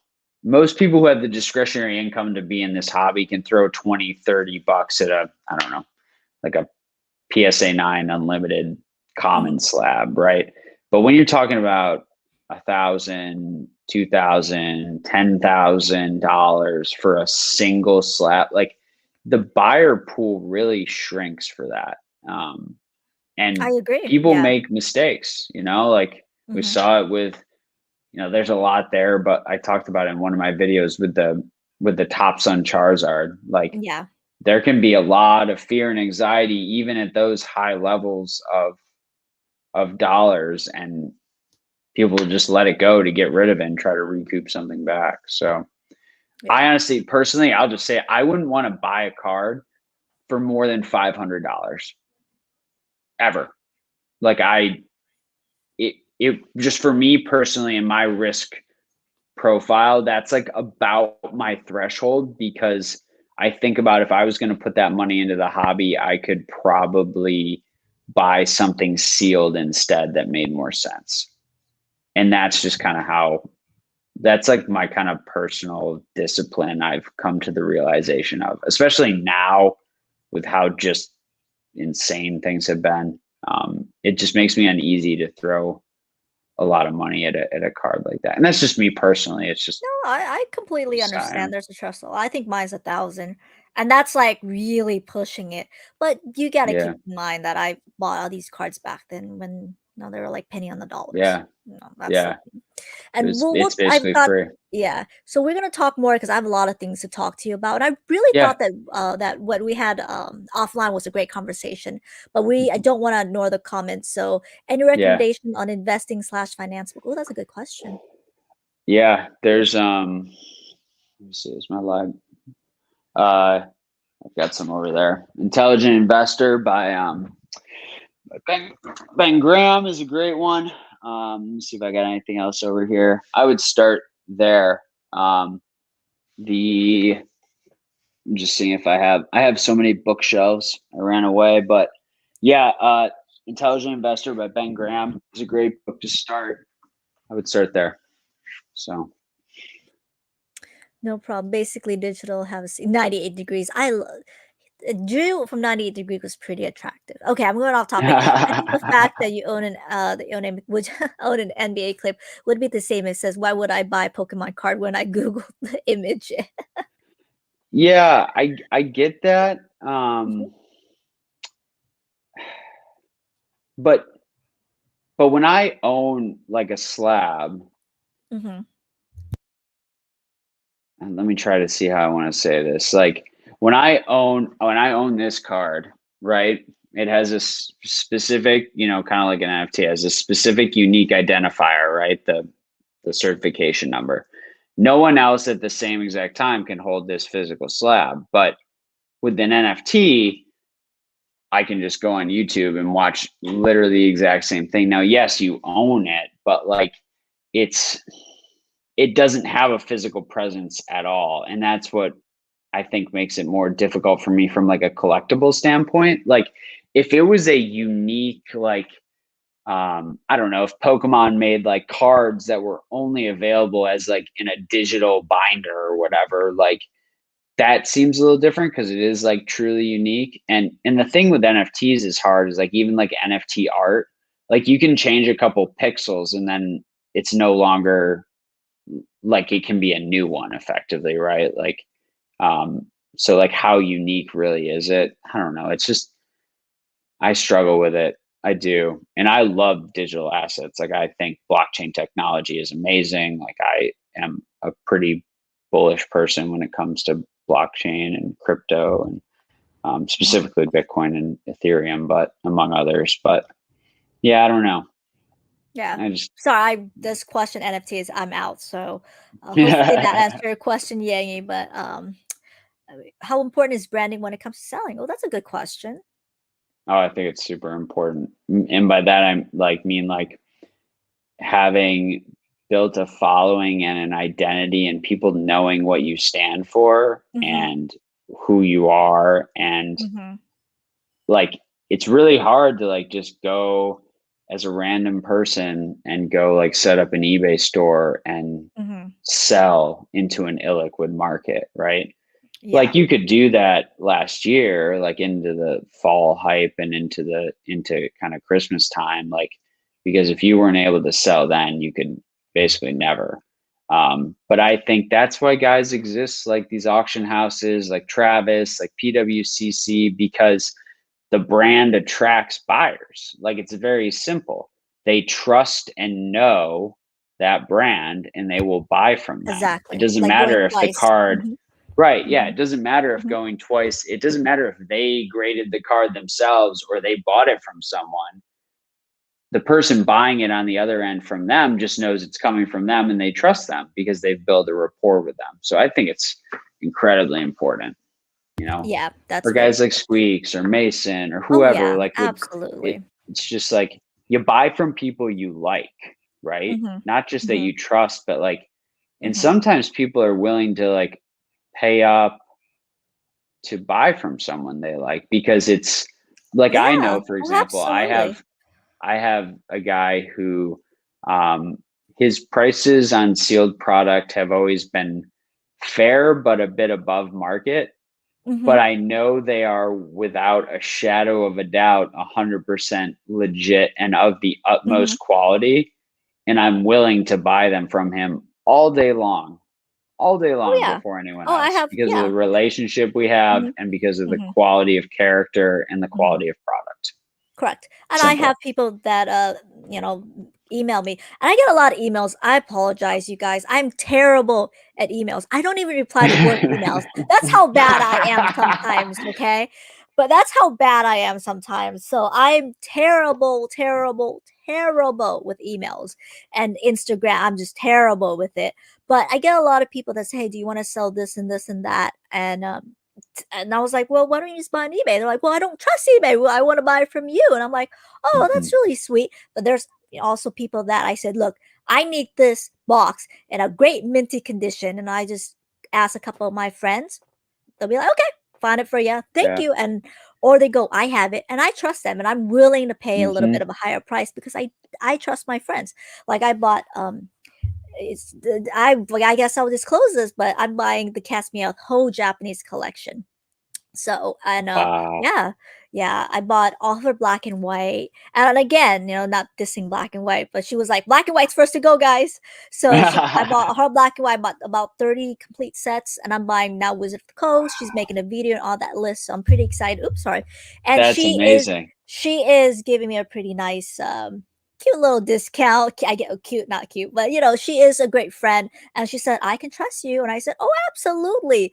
You can hmm trust me. We've been friends for 10 years and I am not going to ruin my reputation over a transaction like this. And Right. most importantly, my friendship with you."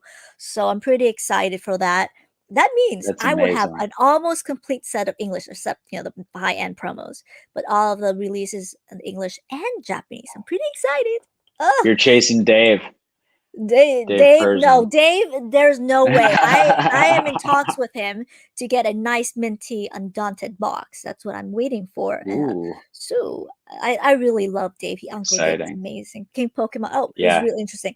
Oh, I need to talk to Gary.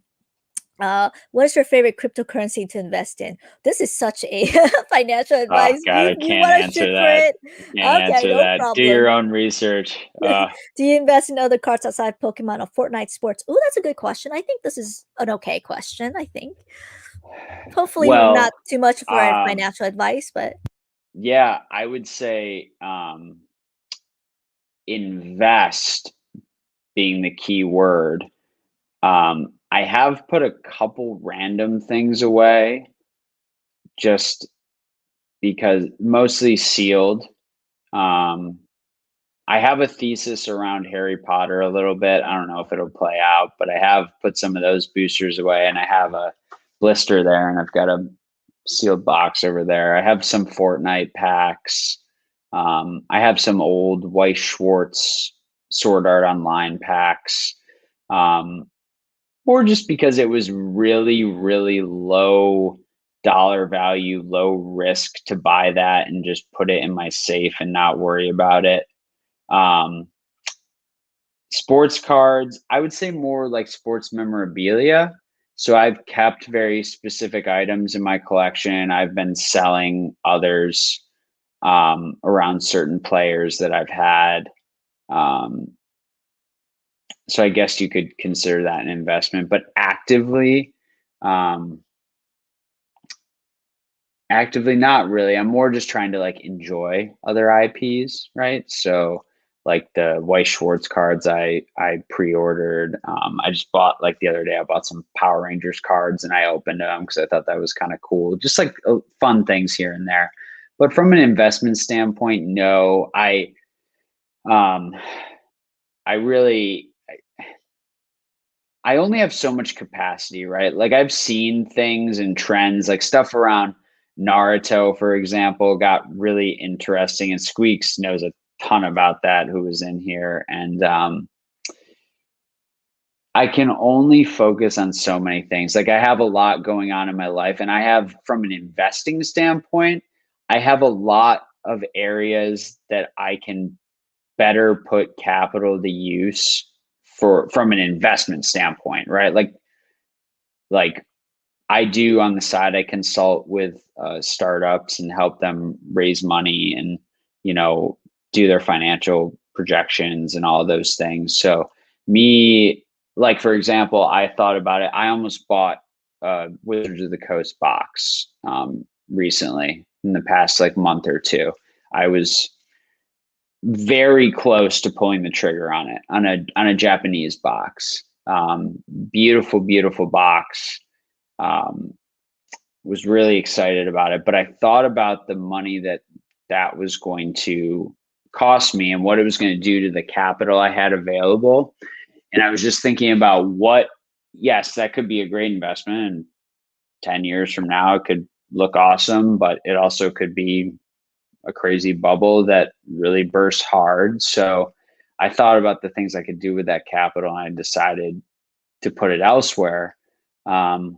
So no, I don't really, I would say, invest specifically in other areas.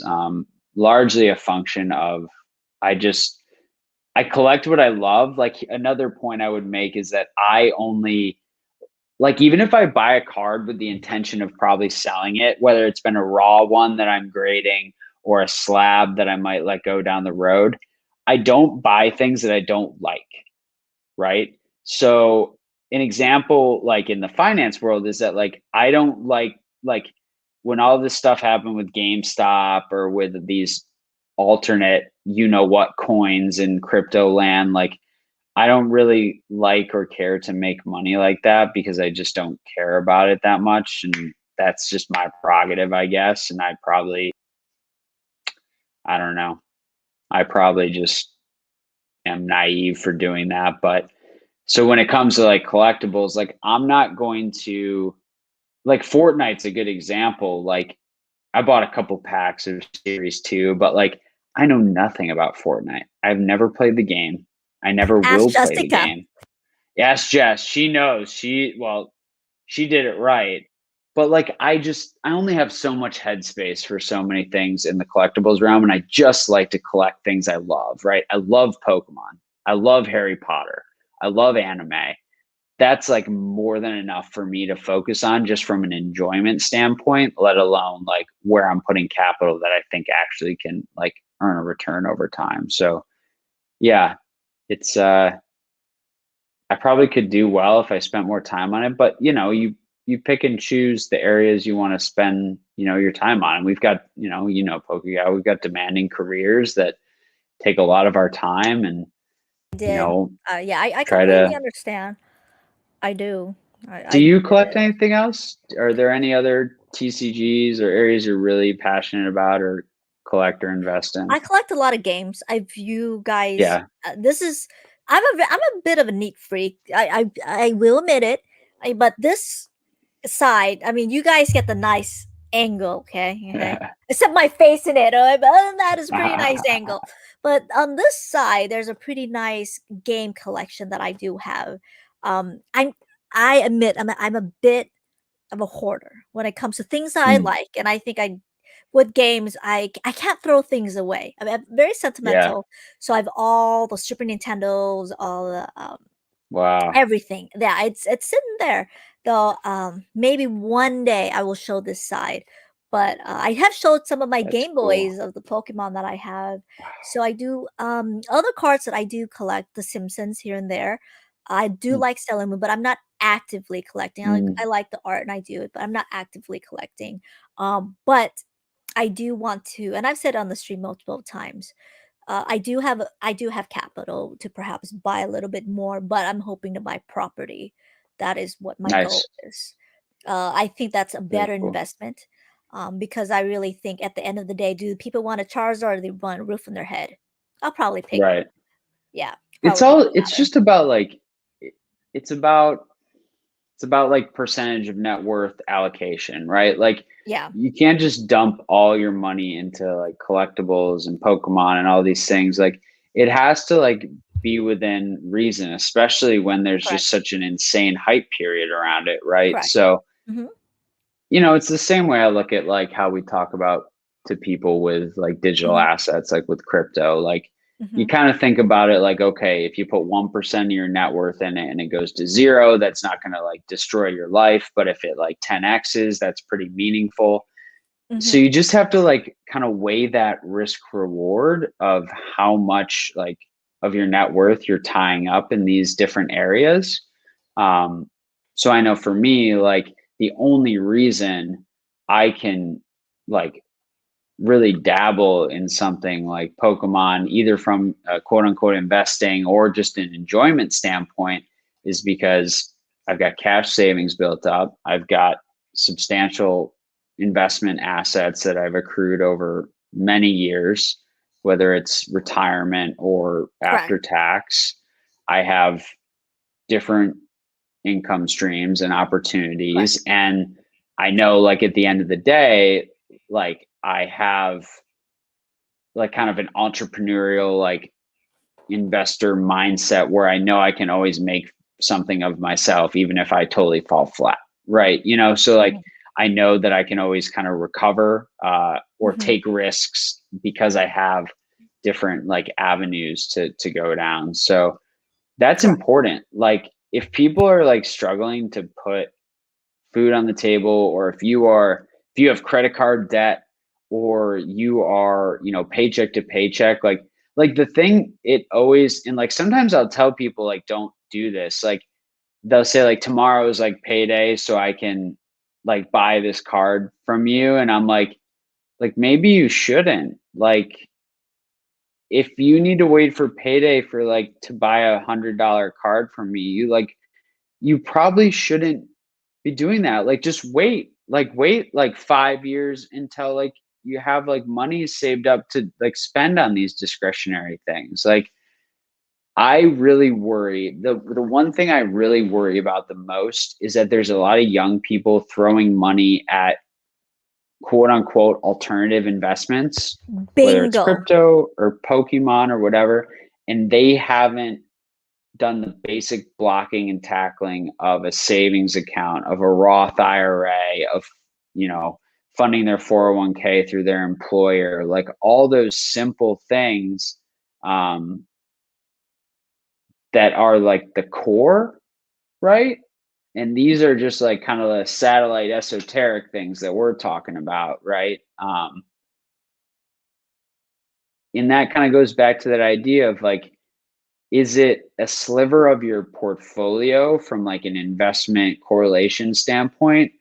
Or are you trying to make it like a business, like your true source of income? And then it's a totally different discussion. And then there's a third discussion of like, you just like to collect. So like, do it intelligently and don't overpay for things, you know, like that's like kind of simple stuff, but or should be. But yeah, that idea of like, is it an investment or are you trying to create a business around it?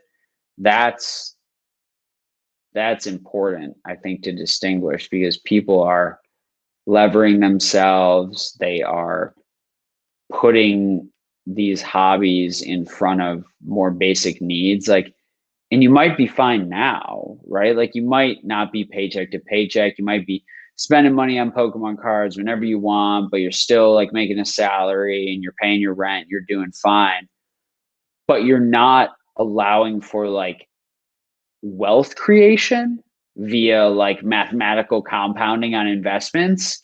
You are like basically burning money in a lot of ways. And that's like, I just want people to be really careful about that. It's got to be like, it can't be 95% of your spending money goes to Pokemon and 5% goes to your savings account. Like, you gotta flip the switch on that one.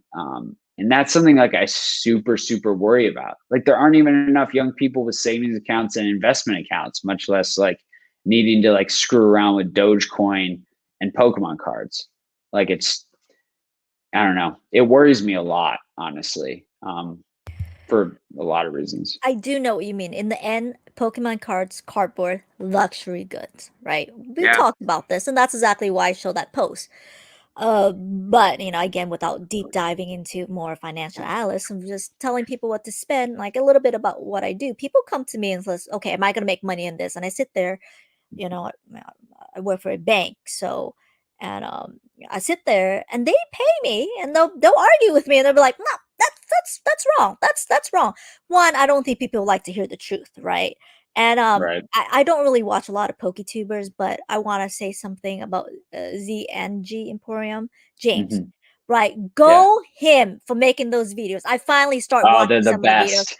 I'm so sorry. I go He's a man him. after my own You heart because he's rock. just like, F it. Go Like, just, for I'm just going to go tell it like it him. is. Go Yeah. him, which I will message him to join me one day. Go you. If Mhm. you ever watching this, go you, James. So he calls him the truth bomb. I finally started watching some because I've been watching, my team The winning, Clippers. heading to the Yeah. championships. I stopped watching a lot of YouTube videos. So I've been, but Yeah. go him, finally, I love those videos. Go him.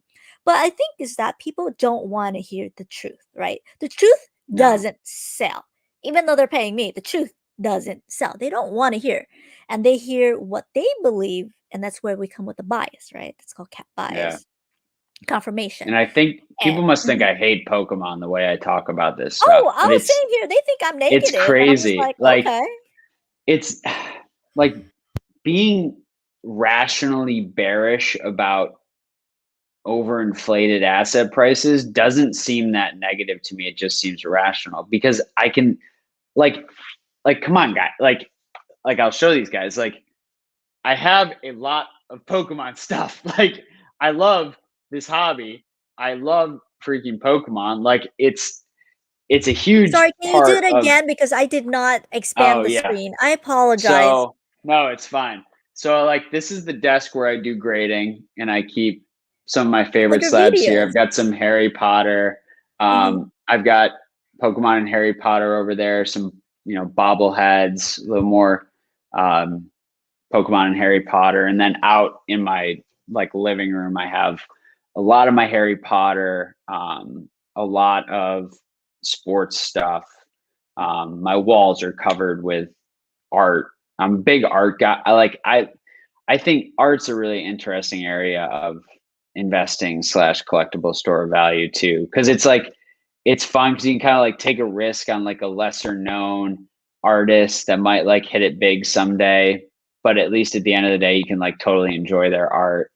Um, or you can buy like a really high end piece that kind of holds or stores value over time. Yeah. And that's a massive market. I mean, my mom's a big art collector, so I kind of like grew up Mhm. around it. And Mhm. so it's something I love. I've been really enjoying like a lot of the Pokemon artists. Like I just got this Evolutions print. And I just bought another piece of art as well because it's just like it's a cool way to enjoy the hobby in a different way. Where like 5-7 years ago, 3 years ago, 2 years ago, like these people weren't there, like because there wasn't enough demand for it, and there also weren't the social media platforms for them to like show it off. And that's something that excites me and makes me think like when that stuff dries up, that's when we know we have a problem. I think like we always focus on the cards and the sealed product, but when like all like those EVs and Pikachu, like when people stop wanting to buy that stuff, like there's tons of people who enjoy Pokemon and don't own any cards. Like they play Pokemon Go, they play the video games, they buy the Mhm. pins, they Mhm. buy the Mhm. t-shirts, they buy whatever. Like I was just at a friend's over Memorial Day weekend and they don't own any Pokemon cards and they freaking just dressed up as Jesse and James for Halloween like 2 years ago because they love the IP. They love Pokemon as it is. She loves Eevee. Like that's when we know we'll have a problem in this hobby when that stuff stops selling, in Yeah, my that's opinion. true. Yeah. Little And tangent, but no problem. And to go back real quick, it's basically, right? And just a quick disclaimer, it's not saying that, don't spend money on the cards, right? Spend right. what you can, right? Let's say if Yes. you go and you buy the cards, you when you open packs, no, it's not investment. I'm just gonna say it not. I'm being firm on Right. that. No, it's not It's investment. entertainment. It's entertainment. Exactly. Know Yeah. that when you open these packs, it is entertainment that you're paying for an entertainment, right? And that's why I'm a firm believer in those Pokemon opening pack channels that are investment, are pure, pardon my language, bullshit. Bullshit. I'm talking. Yeah. I'll say it straight out. So, okay, you open my packs at a premium price. You're investing. I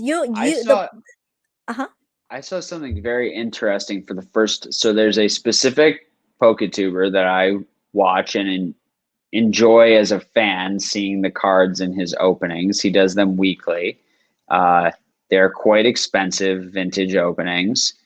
And there was a set recently where the packs were over 1,000 each, which mathematically on the EV made no sense for what you could pull out of this set.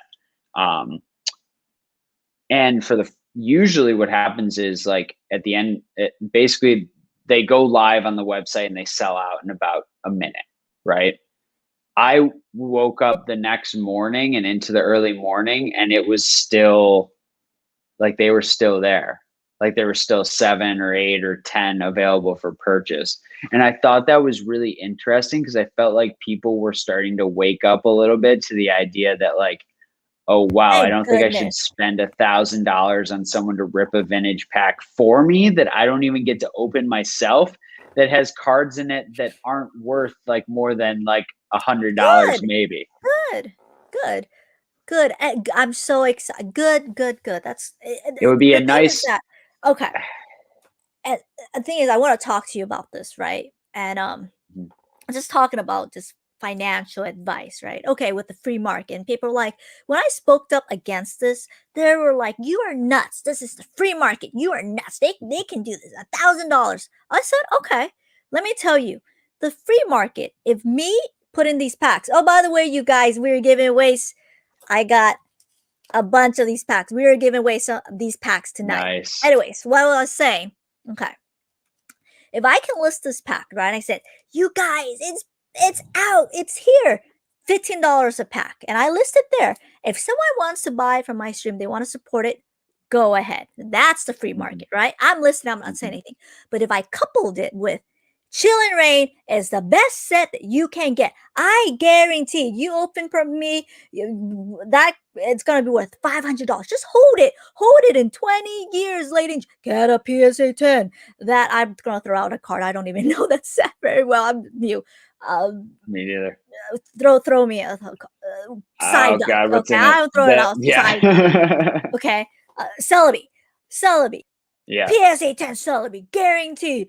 Hold it 10 years, $500. You know what that is? That is financial advice. You have no way of saying that. You're giving people financial advice on what to invest in, what they're doing with the market. That it's is literally like when it's literally like when hedge fund shorts go on CNBC or Bloomberg and talk down the stock that they are shorting. It's insanity to me how these guys are getting away. Like, I mean, I guess, like, I mean, I have no idea how you even begin to start to regulate this stuff from like a YouTube standpoint, because I feel like as they slap a disclaimer on there and they're like somehow covered. Like, you would know better than me probably, but I'm like just trying to figure out like how these guys are not getting sued. Well, the thing is that they, first of all, right, they are subject to liability. Okay, even with the disclaimer, man, we can still be subject to liability. But we said, you know what? For sure. We have said it multiple times. And do you know those disclaimers that the bank gives and all that mumble jumbo? Do you know who sits there and reads them and write them and review them? Moi. It's very, very boring. Yeah. And they stay protected, even as a CFP yourself. You give any financial advice, you have that disclaimer. You make sure this is what they're going to do. This is a risk. They signed it, right? Yeah. And that's so much what to do. And those we give them our financial all our disclosures up front. There, exactly, out there. They one day it's going to be to the wrong person, and you never want to mess with money. My goodness, with money, Yeah. you never want to mess with people. When they lose money, you will not know what people will do to you. And it's crazy. They'll be subject to liability. And a lot of people think, there's a lot of laws that protect the buyer as well. Okay. Yeah. So, for example, not giving legal advice, but I'm just telling you, explaining. So, for example, if there is a folder full of first edition Shadowless Charizard, right? And Mm-hmm. if the buyer who's not knowledgeable on those cards, they go up to you and you are a self-proclaimed expert and you said, and you know those cards are worth a lot of money, and you tell that person, those cards are junk. It's worth $2. I'll give you $10 for that card. And you knowingly lie to them and represent them that Mm-hmm. fact. And they found out later on, they can bring you to court and get what you sold Yeah. it for. That I'm telling you guys, the laws out there are crazy. They're protected. And the people that are giving out these crazy financial advice, all that on YouTube, one day it's I gonna think come. that's something, well, what people don't think about, I've never heard this said Mhm. before, but I don't consume enough content to probably have heard it. But are people talking about how that's kind of a risk to this whole hobby, right? Like the Mhm. last thing we need is some major YouTuber, I Pokemon agree. YouTuber getting caught up in a legal scandal. Think about what that would do. I Talk about agree. talk about a talk about a downside black swan event for the investing portion of this hobby. People would be like, people like make that joke like Charizard can't tear his ACL, so like Pokemon's safer than, you know, whatever sports cards, or like Pikachu's not gonna like make a racist comment or like whatever. Like, yeah, but what if like one of the humans who's a very big piece of the forward facing brand nowadays, like on YouTube, makes a major mistake? Imagine what that does to this hobby. Um, Mhm. I don't think people think about risks like that enough. People don't think about risk at all enough, but much less the kind of more Yeah. esoteric yet still viable ones. Yeah. And Crazy. it's true. It's actually very, very true. But to me, I think one, you're misleading your consumer, right? And I always Yeah. make this joke, like a rock can cause a ripple. So basically, one person gives out bad investment advice. There's a bunch of groups that goes in, and they're if you don't speak out against that, that's your consumer base. Okay, they're gonna leave. They're going to leave. And when I saw this channel, they were like, man, you are negative. I'm like, I'm very straightforward. I speak how it is. I've been up and down, up and down. And it is what it is. But I think it's There's going to be a lot of consolidation in the mhm, social media space around Pokemon mhm. because it's getting harder to make money in a very easy fashion. It's still pretty easy, but the harder it gets, the more it'll consolidate, the more those people will go away. The problem is a lot of people are going to get screwed in the interim by making Exactly. really uneducated Exactly. decisions. Well, and Exactly. that's why you and I like are doing the things we're doing, right? Like, yes, we love this hobby. Yes, we love to be involved in the community, but like a big part of why, like, even if I don't want to make a video on a Sunday, I do it is because I hope that at least one person will watch it and not make a bad decision, right? Like, it's just like trying to protect people from themselves. So, oh, predictions. What do we got here? When do you predict most of the cards backed up? Oh, good question.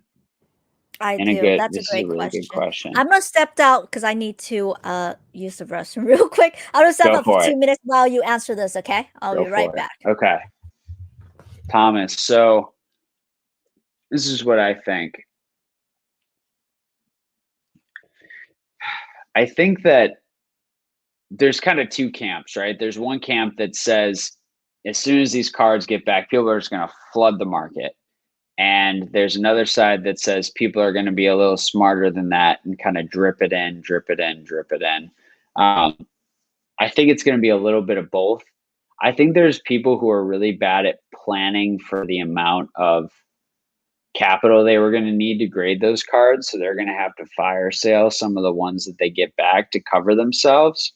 I think that there's much smarter sellers who sell into every market, but in a very more disciplined fashion. I think that, you know, we've assuming that the prices were real across the board that we saw in a lot of these auctions into the hype of the end of last year, we've seen a pretty significant retrace. Certain pockets of the market are starting to look more attractive from a buying standpoint.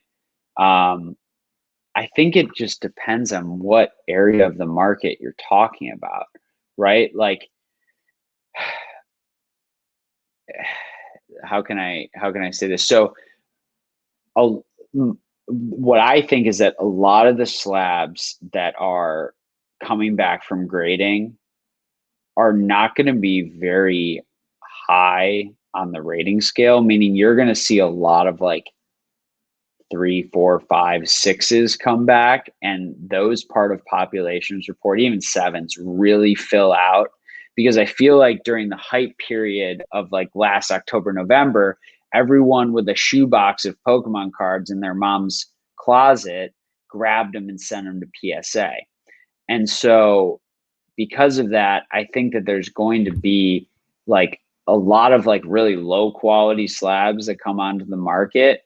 So it just kind of depends what you're looking for. Like, there's certain cards that right now are a pretty decent buy if they're rare enough. Like if it's something you want for your collection and it only comes up every once in a while and it's a reasonable price. But there's a lot of things like I would say a good example would be, there's one modern card that I want more than any other modern card, and it's a Crimson Invasion Gyarados, the rainbow one. I think it's awesome, but I will wait 5 years to buy that card. Like, I will wait until either I'm proven wrong and there's not that many of them and it's still $100 or $150 or $200, and I'll eat my hat and I'll buy it, or I won't.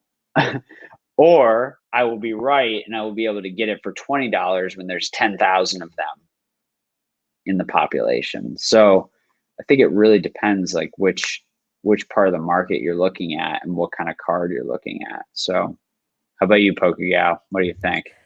Well, this is what I'm gonna go another tangent. I've answered this question a couple of times. I'm not sure Thomas is new to the channel, but I'll definitely answer what I think for you Mm-hmm. and Thomas if he's new. Or a lot of people, follow me know that I'm knowing. Okay, I think that a lot of people that started new collectors, they come in, right, and they reach out to me very privately. They go, "Wow, I'm losing money. Why am I losing money?"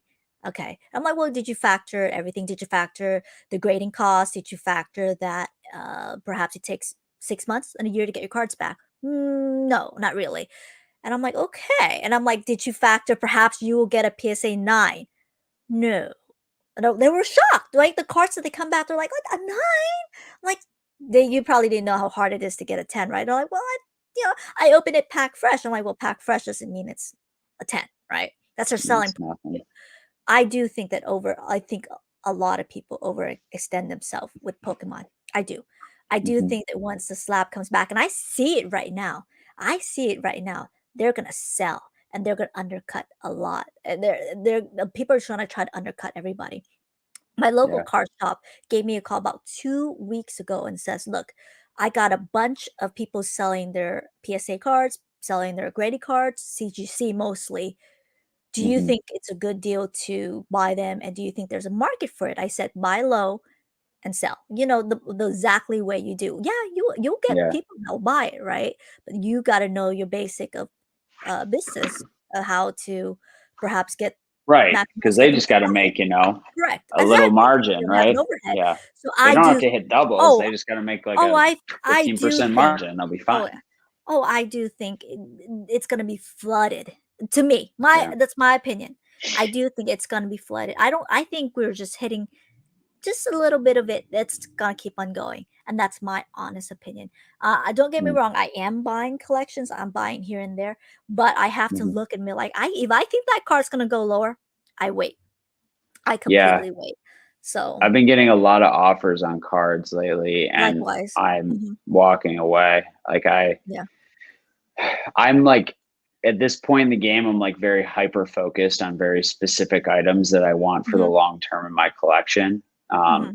And I've got, I have enough capital that I think you've mentioned this, like we have enough capital to kind of do what we want here, but it's like Yeah. only so much I want to spend on the hobby, right? I'll have grading fees, you'll have grading fees. Mhm. How long, like when you were sending in cards, like, because Mhm. for me, like to send in, 150 to 200 cards, I basically did it Mhm. monthly for a period of like Mhm. 6 months. I'll Mhm. send a few more, this month. My self grade, like pre-grading process Mhm. takes a pretty long time.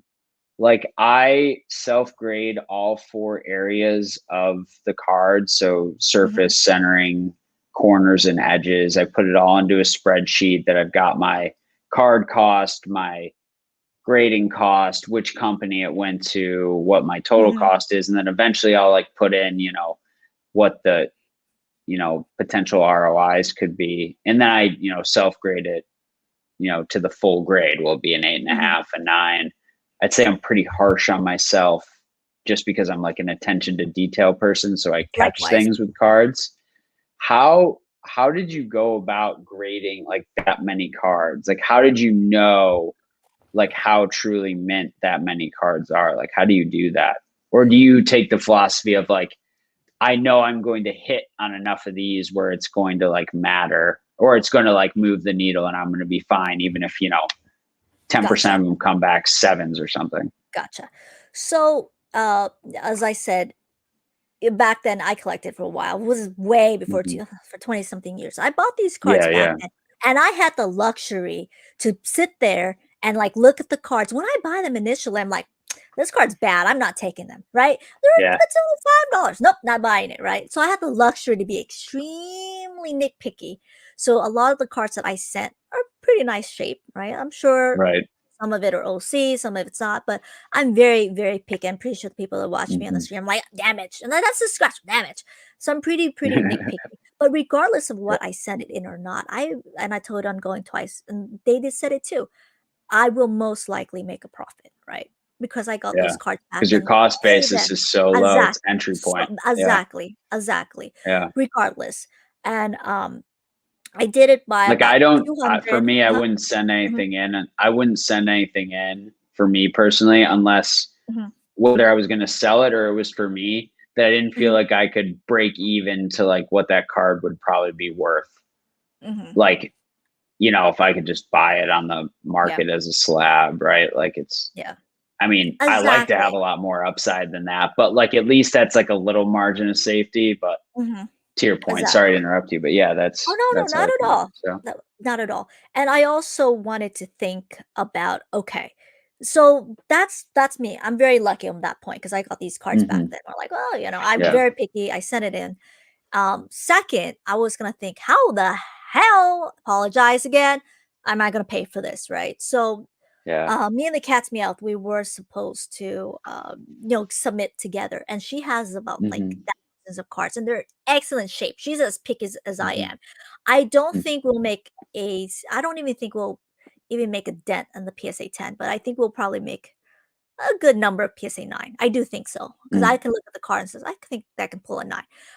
My number one rule is if I ever buy a card here but I don't really apply it because I have a lot of the cards. But I think with modern Yeah. cards is that whatever I pay, I don't look at a PSA 10. I look at a PSA 9.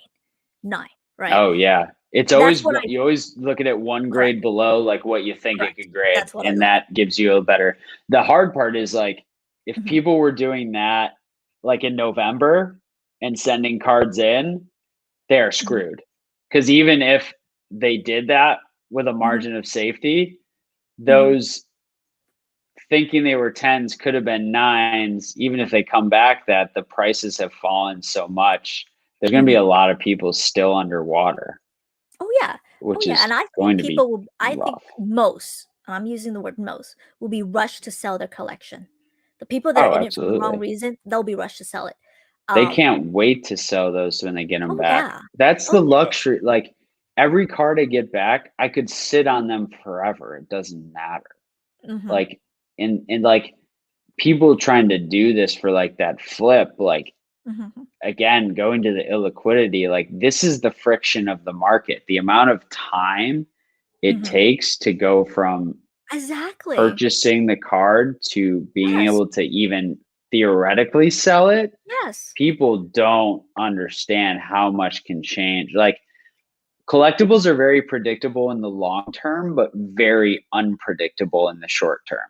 And I don't think this past 18 months has there's been no better example of that, right? Because over long periods, we kind of understand, it's kind of the store value inflation story, but no one could have guessed that Pokemon would 10 to 20x in 2020. Like, there's just no one that knew that. Like, even Jake from Pokenomics talks about it, right? Where he always thought the ability was there, but like basically it's what we talked about before, like that compression of like an additional 5 to 10 years of returns got shrunk down into a very, very short period of time. And you become a seller at that point, if you're an investor, right? A value investor. So, no, I think that's very, very true. Yeah. And I think do it's very think, true. and I do think the people that are making the most money are the people that bought during the dip and are selling now. I firmly believe it. I firmly believe that. And I think the people that are Yeah. hopping on now, I think it's going to be way harder. Yeah, now's way 1000%. harder. I At mean, least that's even what like, I think. yeah, well, even though it's like, because it's like retraced, right? Like I talked about since, the peak, like it's still like you've still like seen an incredible amount of return in a very short period of time. And people got to realize that's unsustainable, right? So there's going to be a lot of dead money in this hobby for a long time, right? Where people are either at or underwater on items for like maybe a decade, like, or forever. Like, there are cards that people have bought in slabs that they will never financially recover from. They will never get there. Never. They couldn't sell enough in the rest of their collection to recover what they've lost on some singular items, right? Like, it's just but that's like, it's just like investor psychology. It's the nature of the beast. It's how it goes, and it's a shame. But for every winner, there has to be a loser, right? Like, that's how markets work, right? So unfortunately, it's like what you said before. It's whoever's left with the hot potato or left holding the bag. Like, someone's always the buyer at the peak. Someone's always buying, dumb stock at $100 when it's going to go to $1. Right. So James goes, is now the right time to buy Bellsprout? Yes. No, God, I hate that Pokemon. Always time to buy Bellsprout. Oh, do not yell it. Oh my Lord. Oh my goodness. Oh, we're gonna go back to the comments real quick. Yeah, let's do it. I'm gonna invite the king of Bellsprouts on stream. So I'm pretty excited. Yegi Weston, how do you feel? All yours. Oh God. It's going to 0 probably. These we've already been demonetized, so these shit coins are the worst. Like, they are just like unlimited supply, controlled by one person. It just makes me so like, the thing that I hate the most about like Dogecoin and Shiba Inu and all these other words I can't say on the internet because it's profanity coin, it gives so much discredit to like the actual value proposition and reality of like blockchain and Bitcoin and Ethereum and a couple other ones. So it's frustrating. It's the same way, like for me, that I really get annoyed by the whole GameStop AMC game, because it just brings complete discredit to the financial markets. Like, the stock market is not a place to like play games. Like, it's just not. So it frustrates me. But anywho, yeah, that's really funny. I'm talking with Uncle Dave to buy a Undaunted booster box. So that's a guess. Just a guess. They wanted to know how much do the PokeTubers make you. I can answer that. Nada. Zero. Yeah. I don't even know how to use it. I could have sworn to you. I logged my ass like about a week ago. It said 0. I'm like, damn.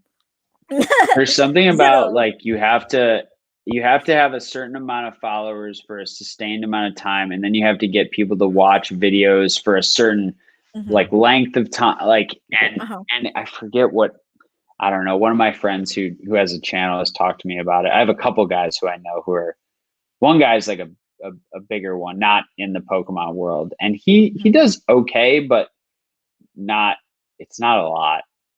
If you wait 5 years, Pokemon will leave you in the dust, and they know it. I apologize gonna for a print little bit of a troll, but that's okay. You know, trolls are welcome, but they unfortunately get blocked really quickly. That's really not nice. You know, your mother should teach you a little bit better than saying those insensitive comments, my dear. But So anyways, mean.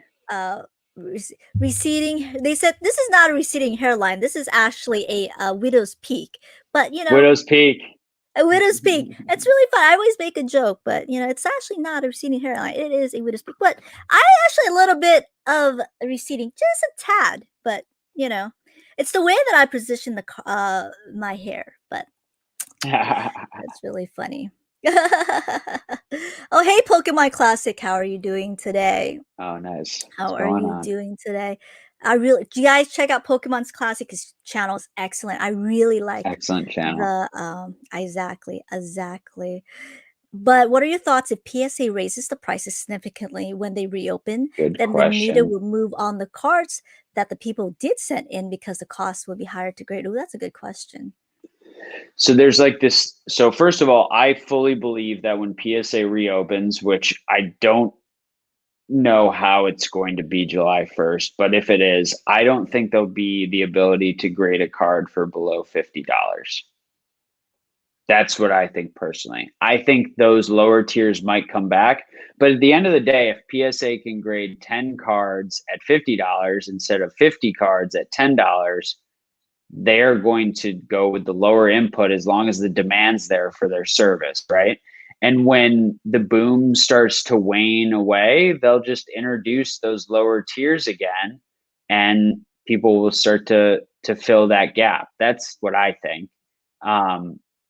Then I think what Island Hustle is saying, and maybe they can correct me if I'm wrong, but there's like kind of this theory that like if PSA raises grading costs to $50, then like is there this floor put in on graded cards because of what the cost is now to put a raw card in a slab? I don't think that theory holds because it doesn't account for rarity and like supply demand. Like it's more of an arbitrary number. Like I had a startup tell me the other day that they valued their company based off of the percent of their company they gave away for services rendered by like an attorney. And I was like, that's like an irrelevant factor in this. It doesn't mean anything about the value you have. So when it comes to cards, I don't think that like necessarily the cost of grading at any point in time in history is going to put in a floor for like what slabs could cost. Like an unlimited dugong does not have a $50 floor just because it costs $50 to grade it. I do think there's like a lot of interesting things happening in the raw card market because of these price changes. And I think for serious long-term collectors, you get some opportunity there to potentially buy raw cards that people can't afford to grade anymore. We got to be careful because they're trying to sell them for ridiculous prices, in my opinion. What do you think? Is that how you read this question? I do. I do. I think it also depends on how educated the people are that's sending the cards, right? If people still think Pokemon's going to the moon, right? They'll pay the cards regardless of what the price is, right? If they think, okay, I got a $50 card, the card that it comes back a PSA 10, it's gonna be 5,000 or 1,000, they'll still risk the price. I think it depends on how knowledgeable and how educated the buyers at that point. But hopefully when their cards come back and they said, you know what, I'm probably not making any money, then yeah, it will stop. I really think it depends on how educated people are at that point. Not just out of sport cards or just basically, PS for Pokemon. But this is what I'm talking about Pokemon. It depends on how knowledgeable and how educated they are at that point. Because I think new collectors, they come in, they're like, okay, I can make money in this card, this card, this card. But I'm like, what they will see. Experience is the best way, and the best Yeah. teacher, Dwight Schrute. Best The teacher, Office. that's for sure. Yeah. A How's lot of it people are that going to right make a lot time of about Bellsprout? mistakes. Not about Bellsprout, you guys. Just want to. Oh my God, it's almost 3 hours. I did not even know that. I want to be respectful of your time. Let me know. Let me know. We can go a little longer if you like. We can see what there. everyone's bringing up. Yeah. I think let's do another There's a 20 best minutes, you practice. guys. I'm gonna take my break because I gotta start another Sounds good. stream. So I'm pretty. It's 20 minutes. Oh my gosh. Bellsprout King. Oh, we are talking on Facebook. I'm gonna invite him on.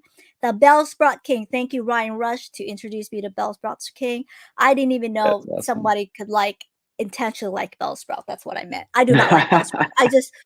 I do not like Bellsprout. Yeah, LeBron's. Oh, I also really do not like LeBron. Yeah. Kind of interesting that other grading companies would do when PSA comes back. Yeah, it is interesting. I think I mean, I like CGC, so that's I'll just put that out there. Like, I really enjoy them. I like coming from sports, like I always liked Beckett, but now like in my opinion, Beckett's a freaking black hole. Like they might be getting it together, they might not, because their website's from 1987 and you have no idea what's going on with your cards when you're there. I have no confidence I'm ever going to get them back. I have no idea what's happening. Versus other companies where they get checked in, there's a better process. The submission forms are a lot better. Like it's insanity over there. And they just closed down. If you didn't see, Beckett closed down effective June 9th, I think. So but I like their slabs. They are nice. I Thomas do like likes it a little bit better. CGC too. I do. Yeah. I do like it better. So I'm going to let you guys know the next stream we are giving away. Well, we're doing battling, right? It's free to enter. About I forgot how many packs I got, but one winner is going to walk away. Exactly. Nice. And we got some pre-release kits I got. Anyways, I'm pretty interested. I'm really, really excited. And just to let you know something real quick. So I don't know if F and W is it's not here, but I did a bunch of pre-orders on EV Heroes, right? And I did about like 300 boxes. Anyways, it cut 300. It got 300. It got cut in it's like 50 boxes for one guy that I know. So I went on the weekend and I pre-ordered a different price. He said, due to the popular demand, this is on the 29th or 28th. Oh, I forgot. It was on a Sunday last week. So he's like, due to the popular demand, it's going to go up in price just a little bit. I said, okay. I think $10, $18. I went to pick up those boxes. $220 a box. A box? A box. No. Distributor's Did you price. buy them? No way. I walked out. I said to him, look, I get it. It's popular. You can go on the internet. I can go on a website right now and buy them for $110. No, this is the first. This is the first week, right, in the United States. Yeah. So that's the reason why it's which is crazy because right 220, and I'm like, I literally ordered it on Monday and it came yesterday. There you go. There he is. There's F. Yeah, I was messaging. I said, I'm on the way. Pick it up. And I told him. I said, hey, they pulled it fast on me. They raised up the price. I thought it was like $10, $15, and I was like, pulling up wow. And I went and picked. I'm like, due to popular demand, having it the first week, the first second day. $220 a box. And okay, if you want that, we have about 20 of it left. Do you want to pay? I'm like, oh, no way. I walked out and I told him, I said, you'll never have me as a customer ever again. Ever. I ordered 2 boxes. Ever again. I ordered 2 boxes on the 28th. You want it the first week? For $110 a piece. When did it come? What's today? Came yesterday. So I ordered on the 28th, which was what, last Friday or Saturday, and it came yesterday, which was Friday, straight from Japan. So it was Like, that people are is nuts. nuts too. But that was Nuts, crazy that I do they think, Mhm. yeah, I was gonna say, I do think like this set for a modern set has the ability to be like incredibly iconic in the long term. Like, I will be keeping a Pokemon one. Have you seen the Pokemon Center boxes? The ones that have like 2 booster boxes inside of it. They're kind of like really ornate looking. They're cool. Like, I will keep one of those sealed in my collection for sure. Both because I love evolutions and because I think it could be interesting longer term. But people got to realize, like what we mentioned before, like they're printing this to demand. There's going Yeah, to be I a think so lot of too. this. A lot of it will be opened, right? Because Squeaks did a pretty good Yeah. analysis. Obviously it's the best you can do in a very, there's so many variables that go into it, but how low the pull rates are for the best chase cards, like people are going to rip tons of this. And there's going to be a lot of demand.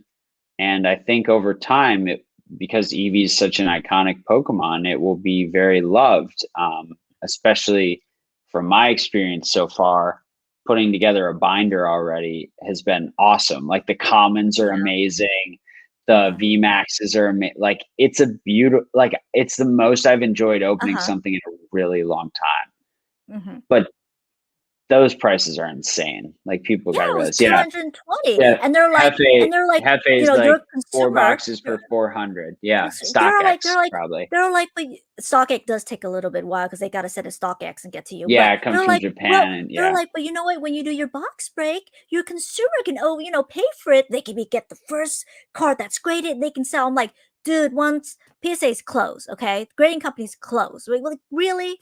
Like, really? They're like, well, it's a great investment. I'm like, I just walked 220 bucks for the first week. They're like, the buyers can be the first to put it on the market. I'm like, I'm out of here. Out it's of here. crazy. 220. Well, because that's That what was people do. nuts. Someone will Yeah, pull the that's what they Umbreon do. alt art, and they'll do a walkthrough at Mhm. PS or whoever's open. I guess PSA's walkthrough and Beckett Mhm. walkthrough, whatever.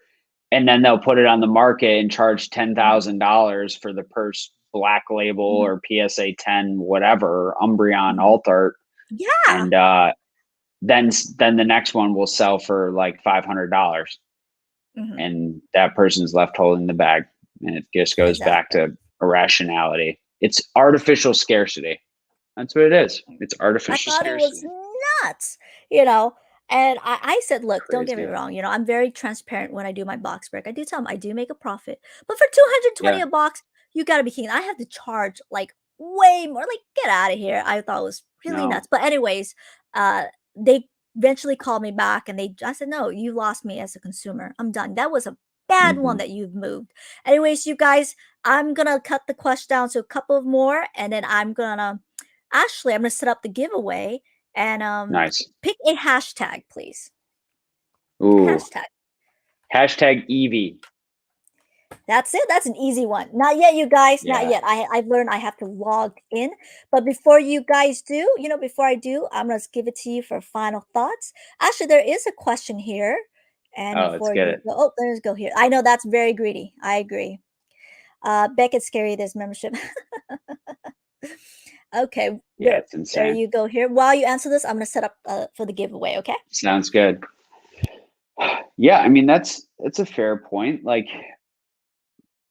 they can only keep printing something for so long, especially with Japan, because it is a smaller economy and a smaller production level than the US. I think all I'm saying to that is, like, they are going to make it a point to print an excessive amount of this from the get-go.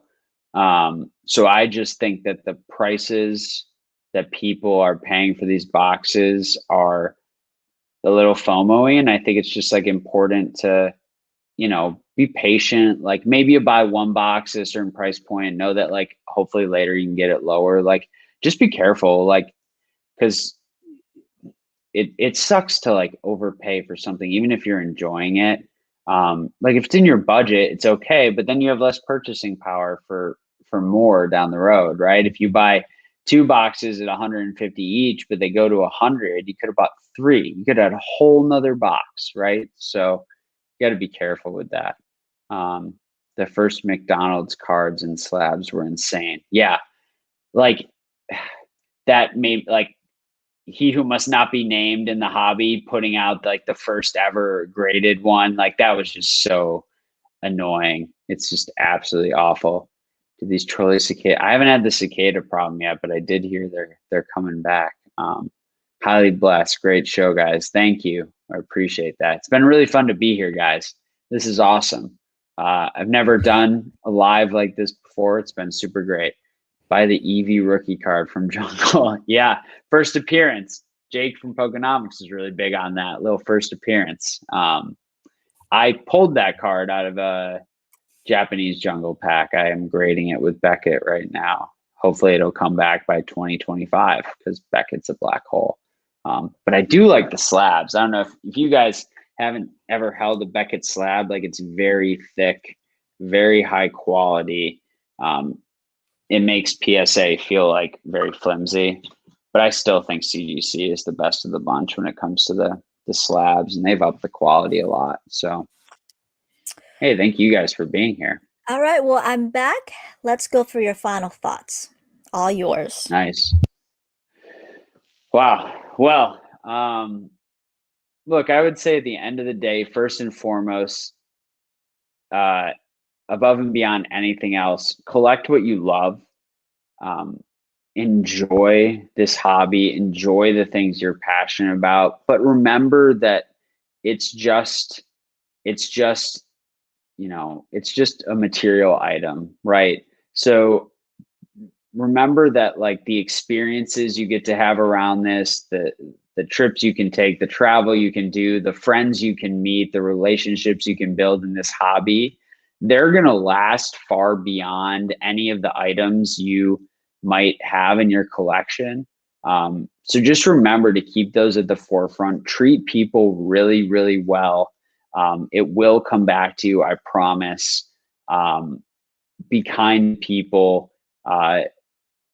Just enjoy those relationships you can build in this hobby because it's really unlike a lot of other things out there. And I would just say that, you know, again, protect yourself, try to make the most educated, you know, decisions you can make, whether it's an investment or just a purchase or something for your collection. And please feel free to reach out anytime and ask me a question. I always respond to my DMs. I am no big social influencer. I'm just a random dude in his late 20s, almost 30, who loves Pokemon and loves finance and just wants to help people make a little bit of a better decision when they're buying their collectibles. So I really appreciate the time. This has been super fun. Well, thank you for coming. I definitely do not want to miss this question because I want to know myself too. SGC. You know, I don't know. I don't like how they look. That's all I would say. I've never actually owned one.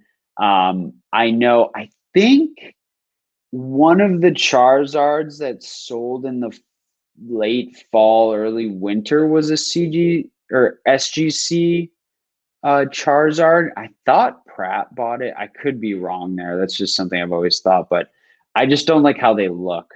They have that like white and black label. I'm not the biggest fan. Yeah, those are some of those there on the left-hand side. They did opposite of everyone else. They dropped their prices because they caught up with demand, allegedly. It was quite interesting.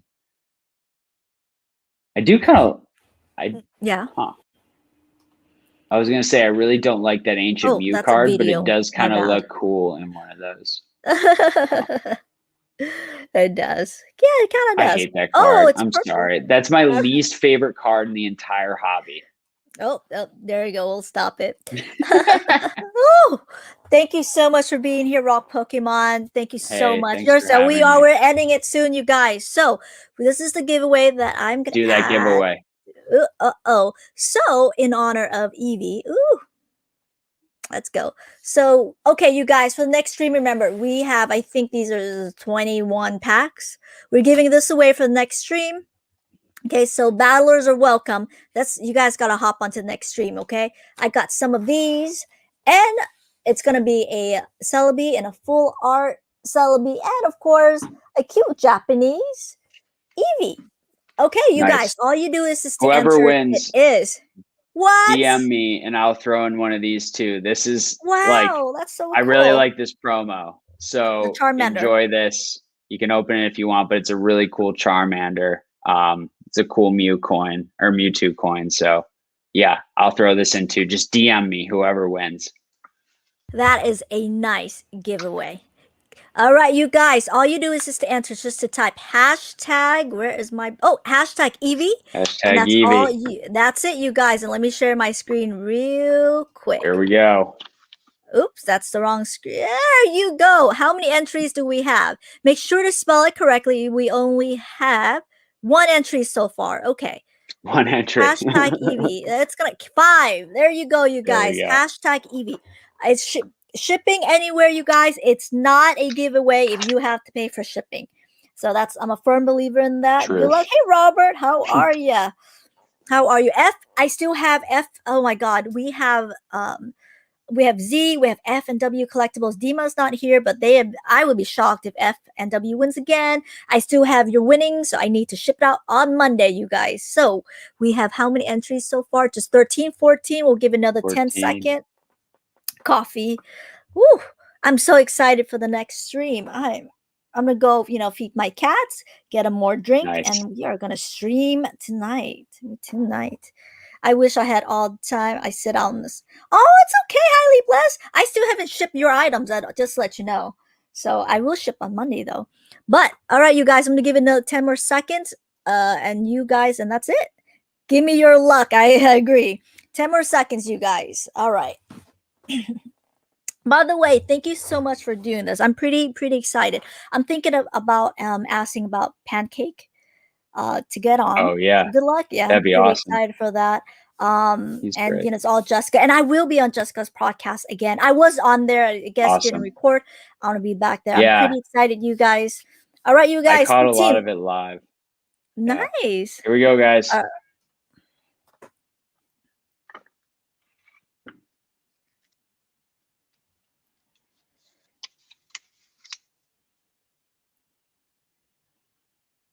Nice, Mike. I think Mike has won twice, right? This is your second time, right, Mike? Very nice. So let me put it on there. Hey. All right, Mike. There you DM go, me. Mike. I wrote down your name. Mike. All right, you guys. Let me go here. Mike, let me actually write down before I forget myself as well. One second. Awesome. Woo! What a stream. Okay. That's a great win. That's a great card. The one I was just talking about. The first appearance. Literally, that's the first ever Eevee ever. Well, other than Top Sun and all that stuff, which we didn't even touch on, but the first TGC Eevee. TCG Eevee. So I am exhausted. Man. I got to open all these Eevee heroes for you, Mike. Thank you so much for coming here, and I will. Thanks, Pokegal. Appreciate it. Sent you a message over Facebook. Perfect. We are friends on Facebook anyway, so I know it's you, Mike. There you are. All right, you guys. First time winner. Really? It's a first time winner. Oh, excellent. I did not know that. All right, you guys. I will catch you guys on the next stream. And hey, guys. Connor, keep in touch, okay? I'm gonna let my final thoughts, and then we'll go from there. Thank you so much. Bye-bye. Sounds good. See ya.